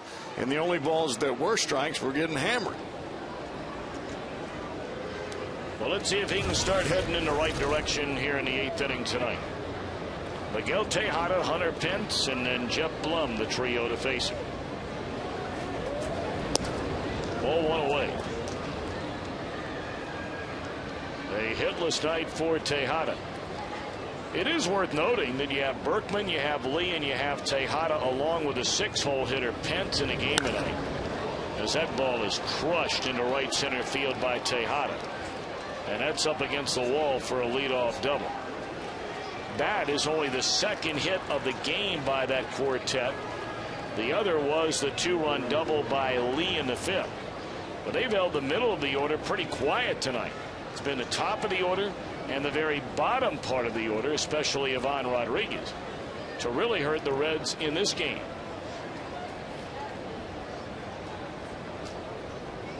Well, that's why you have Matsui and Bourne at the top of the orders, to get on base, set the table.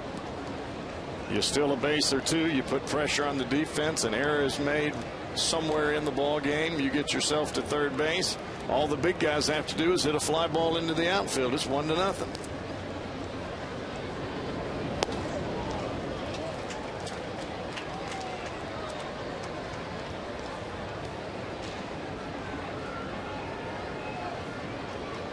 Oh, 1 to Hunter Pence.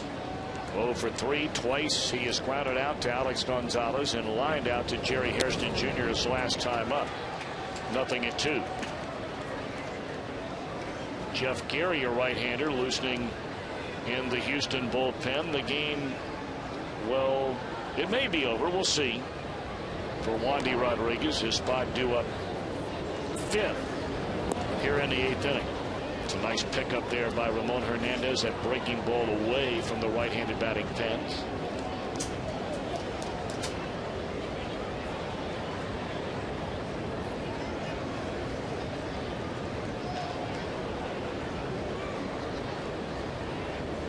What a start to this season for that man right there, Wandy Rodriguez.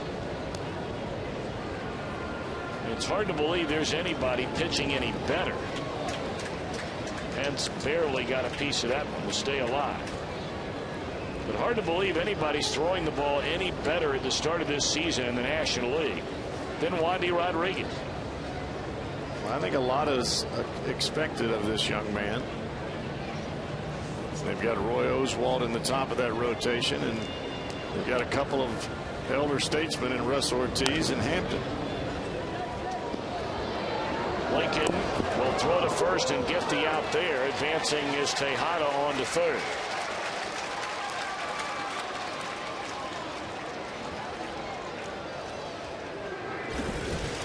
We remind you the best sports show period comes your way each and every night with co-hosts Chris Rose and Carissa Thompson.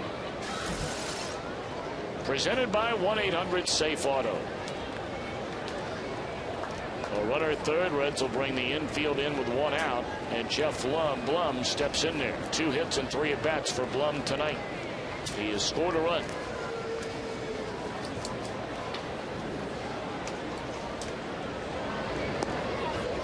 Breaking ball in there, strike 1. Only 2 pitchers in the National League, including the 7 innings tonight by Rodriguez, have a lower ERA than the Houston left-hander. Only 2 of them. And they're household names, at least for many baseball fans out there. Johan Santana of the Mets has an ERA of 0.7. And Danny Herron, after beating the Cubs last night, the Diamondbacks right-hander, an ERA of 1.5. But that's it.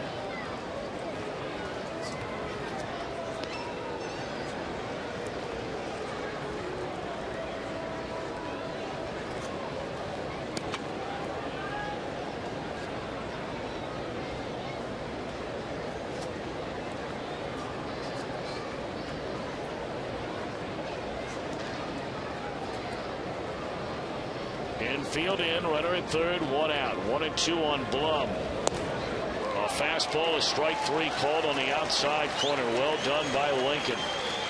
When Lincoln picks that knee up and rocks back towards second base and then comes straight over the top, he's got that downward sink to the baseball, and it stays true on the plate. Watch this pitch here. That's right on the money.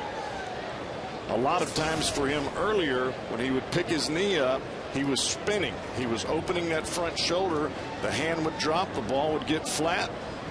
Can't stay true on the corner there, and hitters either took it or he had to leave it in the middle of the plate. Now Pudge Rodriguez. A fastball up and away, ball one.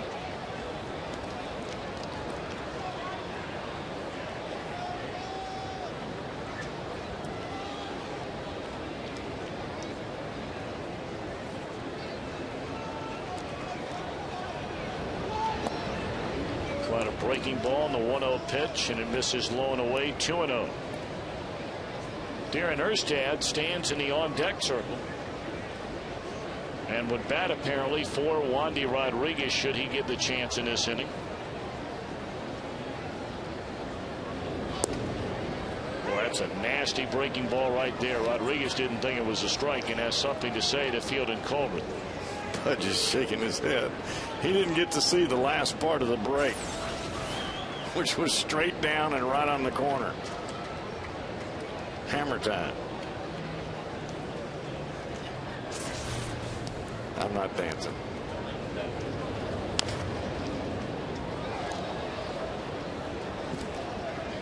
I thought you were going to drop you know what on me. Can't touch this. No. No, I have no idea what you're talking about.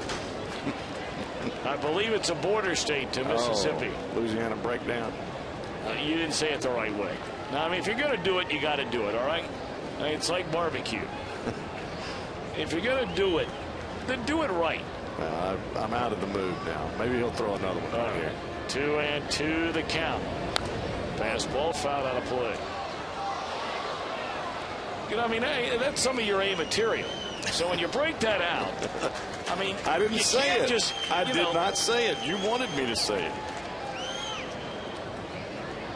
I just said. You're right. I did. I was trying to egg you on to say it. Right. It doesn't go that way. It's got to come out naturally. All right. Fair enough. Runner third, 2-2 on Pudge Rodriguez. And another fastball is out of the strike zone.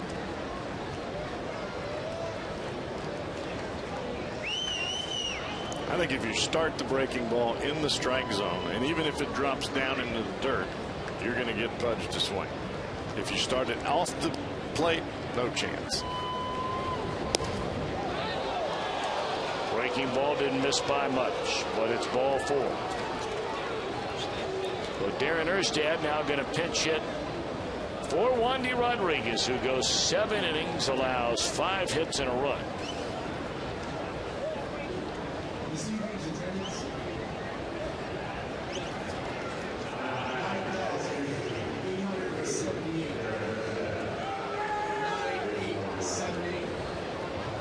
So the 5 hits and a run in 7 innings for Wandy Rodriguez. He strikes out 5 and walks 2.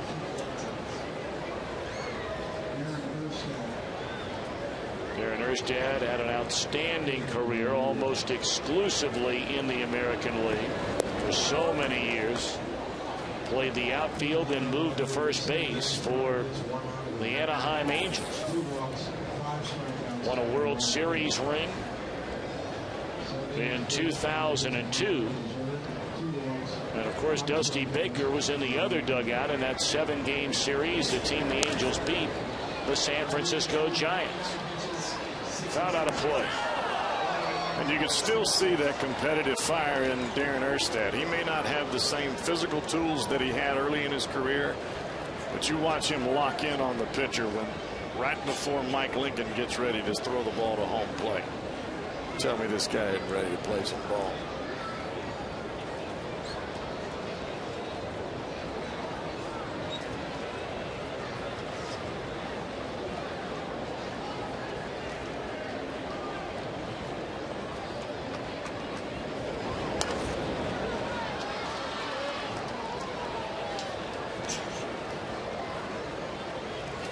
Erstad, 34 years old.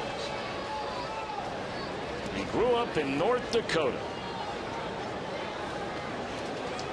We're talking about that 2002 World Series. In fact, he caught a 5-fly ball for the final out in Game 7 of that World Series.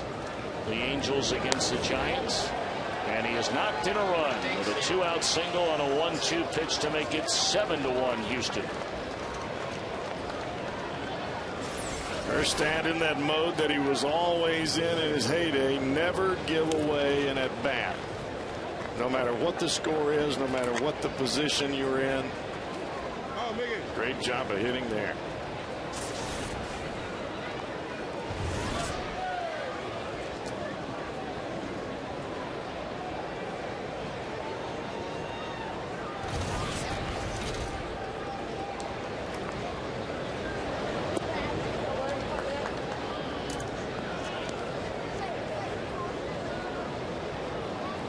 Ball 1 to Matsui.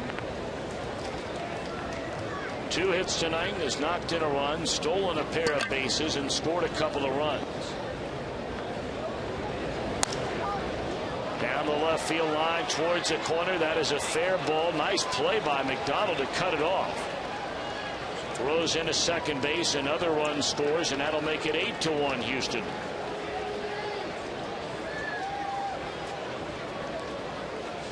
You're right, Tom. McDonald covered a lot of area to get down to where that ball was in the corner. If that gets by him, that's at least a double for Matsui and possibly a triple.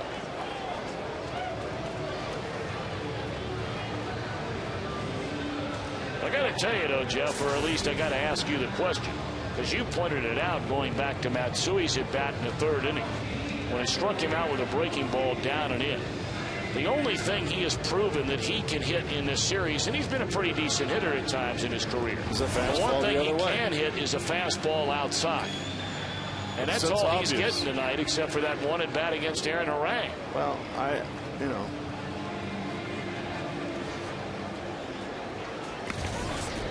would think that that's pretty obvious. If you're watching the ball game, you throw a guy a fastball and he slaps it into left field twice. Don't throw him that anymore. Either throw him an off-speed pitch out there and make him pull the ball, or you get in on his hands.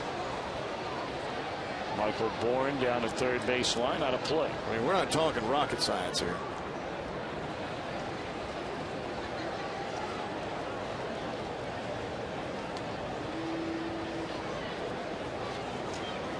I mean, all this stuff about, well, let's pitch him away, play him away. Well, if that's what's going on, he's going to beat you to death right between the shortstop and the third baseman.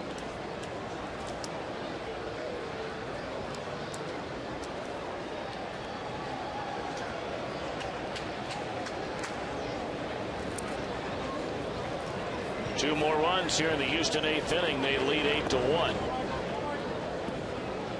Well, and they are really working at bats. You got to give it up to these Houston hitters. I mean, they came into this inning with a 6-1 lead, and they are not giving away a single at bat. Well, they're also, if you look at the pitches that the Reds are throwing, the only pitches that are crossing home plate are fastballs. No breaking balls for strikes, no changeups for strikes, no sliders for strikes. That's a problem. If you can't get more than one pitch over the plate for a strike, then you only have to sit on one, a fastball. That was a changeup there for a strike. That's what you have to do to keep hitters off balance. If they know that the only thing you can throw over the plate is a fastball, what are you going to look for? Just get up there and raise that front leg up off the ground and try to hit it to the moon.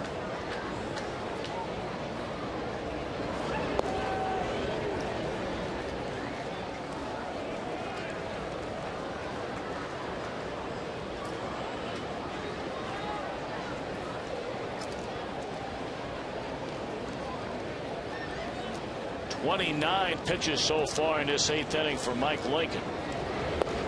And there's a breaking ball for strike 3. 7 men back, 2 score. Houston in front 8-1 as we go to the bottom of the 8th.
And a lot of those are reaction plays.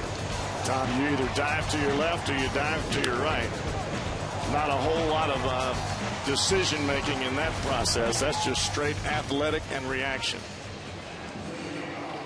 Jeff Geary now takes over in relief for Pudge Rodriguez, who's in line to get his 2nd win of the year.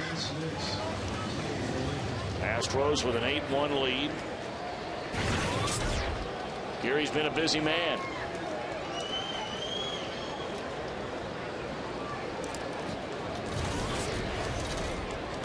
Lance Nix will pinch hit for Mike Lincoln, who goes 1 inning, allows 3 hits and 2 runs.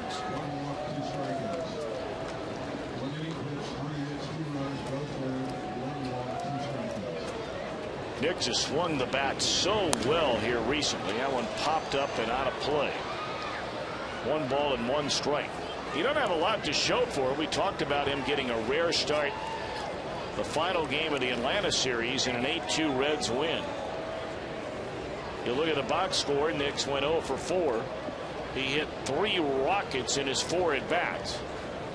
2 of them to second, and 1 of them a laser to right field. And last night, as he takes that one down and in, came to bat in the 6th inning, doubled into left center field, scored the Reds' only run on the base hit by Votto, and then lined out to center in the 8th inning.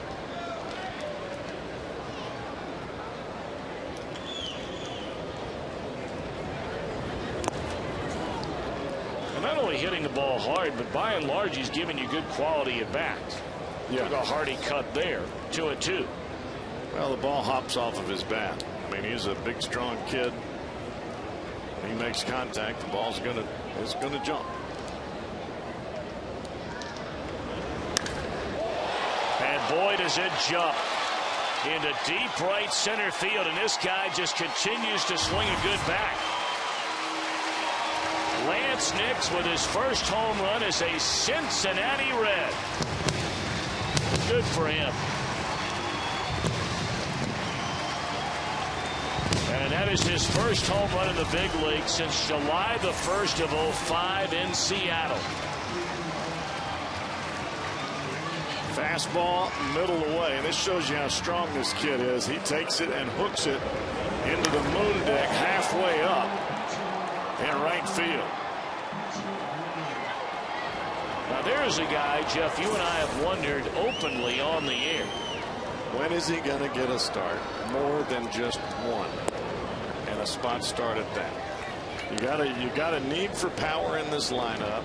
You got a guy right there who has a very limited amount of ABs, but yet he's got 3 doubles, and now he has a home run. When he hits the ball, it jumps off of his bat. He's a good outfielder, and he's probably started the least of the outfield guys that are here. Oh, well, without question. We told you McDonald made his 4th start of the year tonight. Nix has made 2. And one of them was against that nasty left-hander. On the ground to short.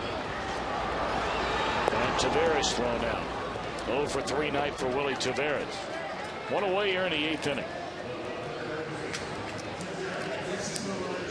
You know, that's where baseball, it really is such a uniquely funny game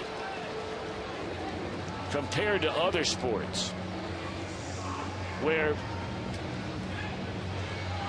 you know, you bring guys in,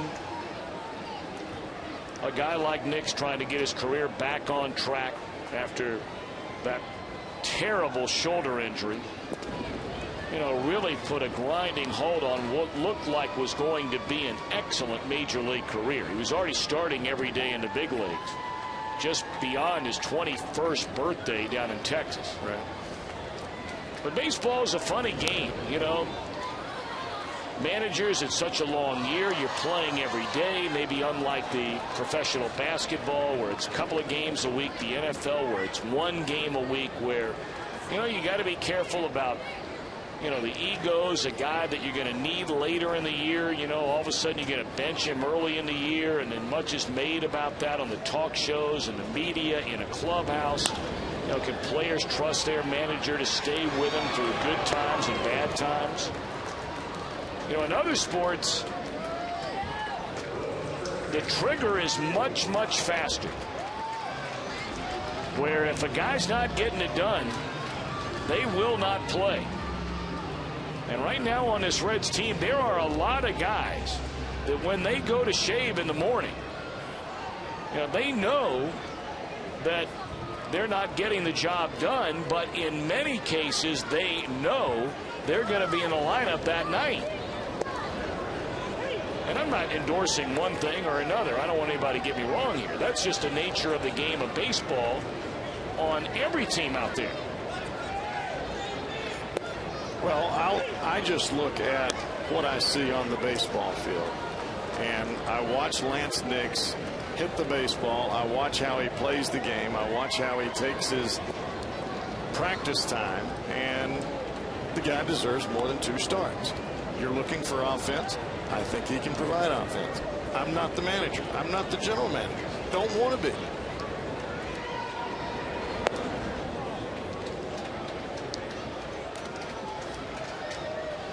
You know, then you get into the whole thing, and the guy right now, obviously, who's getting starts in place of Nix is Chris Dickerson. Exactly. He's a young man that, you know, the Reds saw have a phenomenal August and September last year before he got hurt. Right. And they have very, very high hopes for what he is capable of doing. A very great athlete and, you know, an exciting player. And he's off to a slow start. But that gets back to what I was talking about earlier. As that one is in the air to left field. And Lee will run it down to retire the side. But Lance Nix getting his first at bat of the night. Gets his first home run in the big leagues in almost 4 years. Congratulations, Lance Nix.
$1 million. Buy a ticket today. Hey, by the way, I misspoke a moment ago about Lance Nix. His last home run actually came in 2006 in one of just his 35 at-bats for the Milwaukee Brewers. He had one home run that year in 2006 with Milwaukee. So I stand corrected. First home run in 3 years, not 4. But you know, it felt for Lance Nix like it's been about 9. Oh, yeah. I think Lance Nix knows that, or at least he feels like he belongs in an everyday lineup somewhere.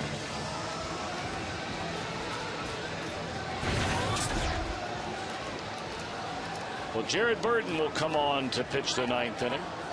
He's really one of the two guys, and we saw the other a moment ago in Mike Lincoln, trying to get things back together. I mean, both have been so good all of last year, even though Burton had part of his season cut short with an injury to his oblique muscle. I mean, you go back to the All-Star game in 2007. And from that point on, when Burton got a regular chance to pitch for the Reds and all of last year, I mean, lights out. It's hard to find a guy, 5, 6, 7 guys any better in any bullpen in the league that aren't closers. And I think the biggest thing for Jared Burton coming out of spring training and transferring into the season was to keep that release point for his fastball, which is a cut fastball. Because for him, when he gets to the side of the baseball, the ball breaks too much. Hitters see it, they don't swing. When he stays behind the ball with his fingers behind the ball and drives the ball to home plate, it gets a late cut and he gets a higher velocity. Hitters swing and hit it off the end of the bat.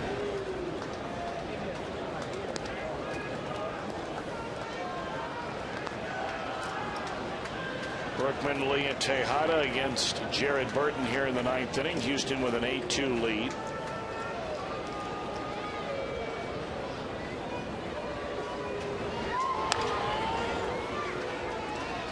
One away. All 3 of those pitches were the exact same pitch. Cut fastball inside.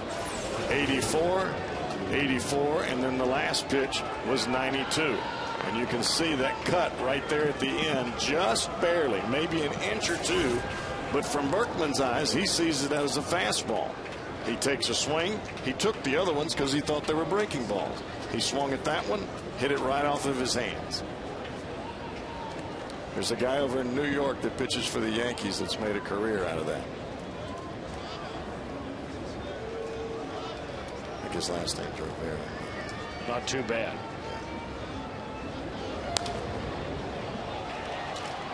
Carlos Lee down a strike. Lee 1 hit and 4 at bats, but the one a big one, a 2-run double with 2 outs in that 4-run 5th inning against Aaron Harang. Well, you got a feel for Harang. His record will slip, it looks like, to 2-3 on the year. And even though he had an off night tonight, as that's a second out of the inning, the Reds continue just to not score for him at all. They have now scored 8 total runs when he has been on the mound in his 5 starts so far this year. 5 of those came in 1 game. And 5 came in 1 game, and they made 3 errors tonight. Become a fan of Fox Sports Ohio on Facebook. Now, Cowboy, are you a Facebook guy? No. Or do you know that for sure? Yes. Okay. So you're not prominently displayed No. on the Fox Sports Ohio Facebook? Or, you know what? That's a dumb question. I think that thing is really primarily featuring the main television duo of Chris Welsh and George Grant. Correct. As it should. But they might want to dabble with you a little bit in there. No. Or Twittering. No. How about Twittering? No. I'm not doing any Twittering? I do have Twittering, and after you mentioned that last night, I had about 9,000 people clogging up my email wanting to follow me. Well, how does Twittering clog up your email? Because they send you an email that says they're going to follow you now. Oh, so you actually have like a, what is that, an account? Is that how they do that? Yeah, they Twitter? set that up. Fox set that up. Well, you want to oblige him and fill him in on what's going on. Not happening. Like tonight, when you get back to the crib. It's not that exciting. You order up that za. You let him know what you put on it. My children. Or maybe that second rack. You know, one for night and the other for midnight.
Reds come to bat in the bottom of the ninth inning, trailing 8-2.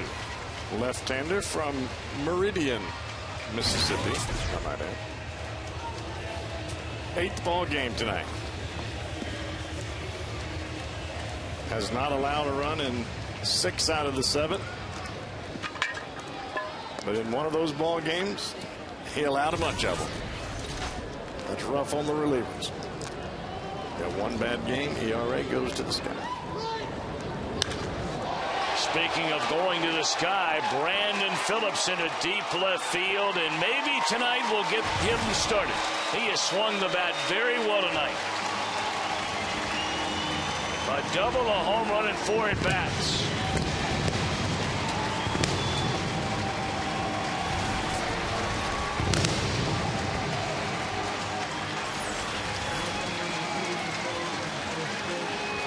They talk about that silver lining, and maybe in a night like tonight where clearly it's not been a good night for the Reds, it might be the night we look back and say that was a game that Brandon Phillips started to play like Brandon Phillips. I agree, and I think a lot of it has to do with the thought process that you go through every single year playing this game.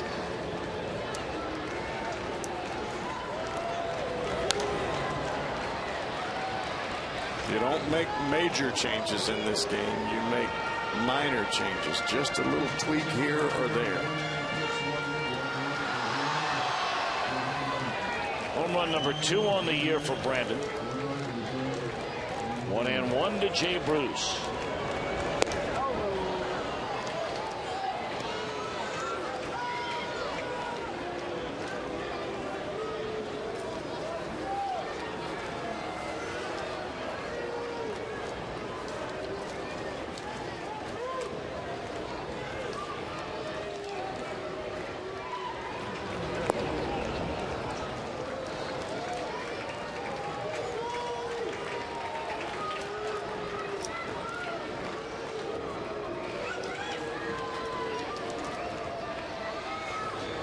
Two on Jay Bruce, and Wright delivers. Ball 3 away.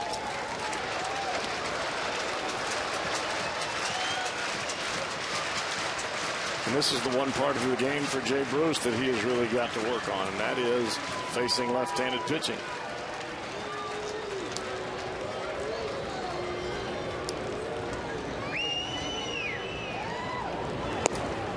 Well, he takes a walk. I tell you, for those hardcore fans that have stayed through this one, the ones that are still hanging around, they're into this ball game.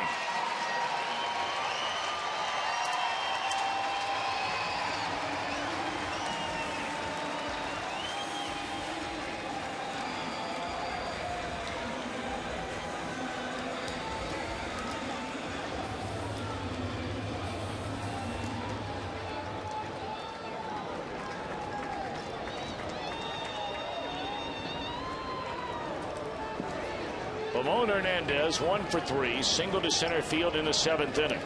It was thrown out at third base trying to go first to third on that liner off the wall by Darnell McDonald.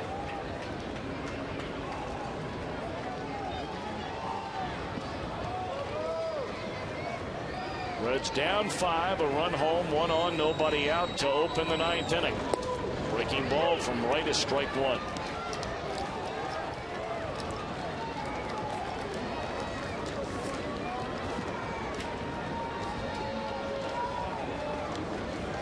Astros have the veteran right-hander LaTroy Hawkins throwing in their bullpen, just in case things start to get a little nervous. Well, he's had the only closing experience, I believe, down there in the bullpen besides Valverde. And with Valverde unavailable, I would expect that LaTroy Hawkins will probably get the ball.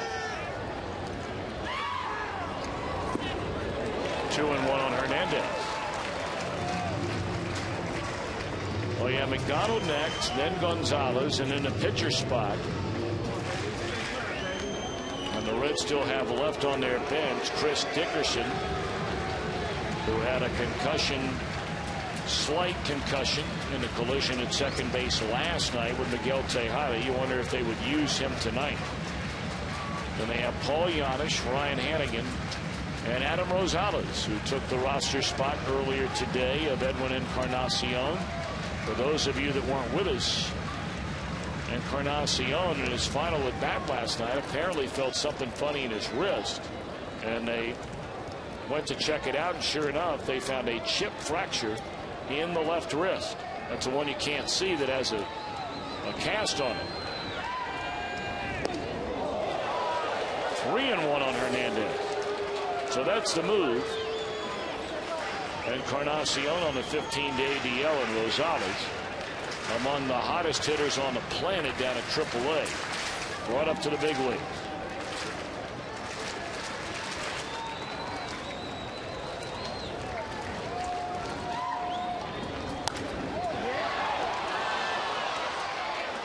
Back safely is Bruce on the liner by Hernandez. If you're Hernandez, you just got to shake your head. Drilled one out there in the right center field, ends up getting a single, and then a ball hit off the wall where you would think he was going into third safely, and the ball bounces right back to Carlos Lee, and they throw a bang shot at third and nail him. Then he hits into a line drive out.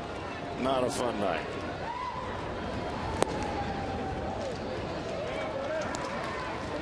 Ball 1 to Darnell McDonald, who has struck out twice and hit that double off the left field wall.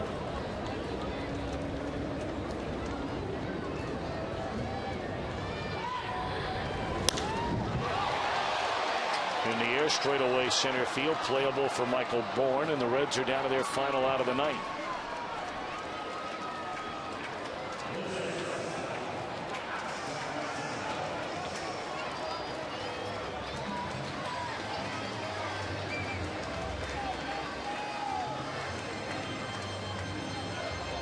Cardinals with a rare loss tonight. Atlanta beat them 2-1. Philly over Washington 7-1. Those are the only finals in the National League. Marlins in front of the Mets 7-4. Pirates over Milwaukee. That game in the 5th inning 5-1. They're just underway in Arizona, the Cubs and the Diamondbacks, and already Arizona threatening against Carlos Zambrano. Runners on the corners, 1 out. And San Diego a 2-0 lead over Colorado. That game in the 5th inning in Denver. 1-1 to Alex Gonzalez.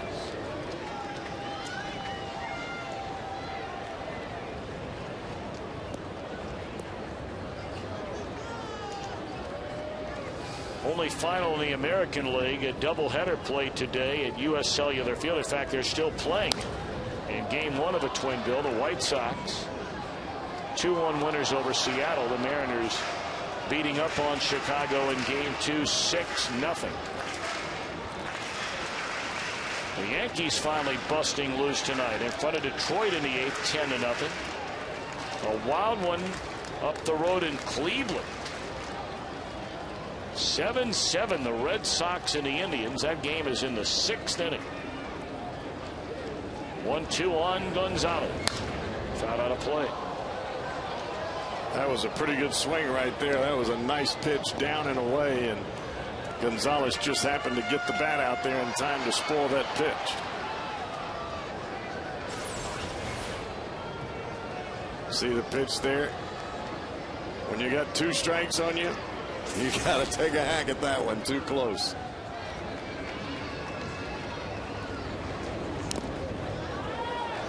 Fouled away, and that got a piece of Rodriguez.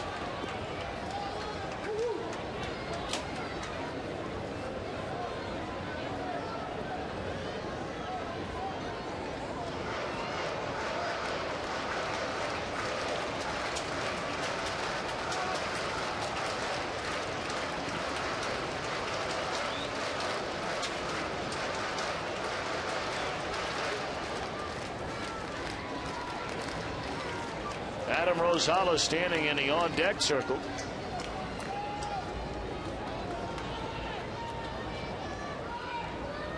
One and 2 on Alex Gonzalez. Grounded foul.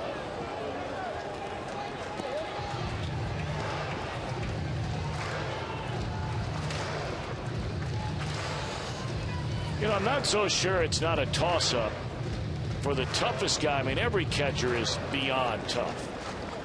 Talked about over 18,000 innings for Pudge Rodriguez in his career. He's going to break the all-time record for games played. But no one has caught more in the last 10 years than Jason Kendall. Correct. That ball hit hard into left field, but right at Carlos Lee, and that's the old ball game. So the Houston Astros have now won 11 consecutive games at Great American Ballpark. They have won 17 of the last 18 games they have played at GABP. 8-3 the final tonight. We're back.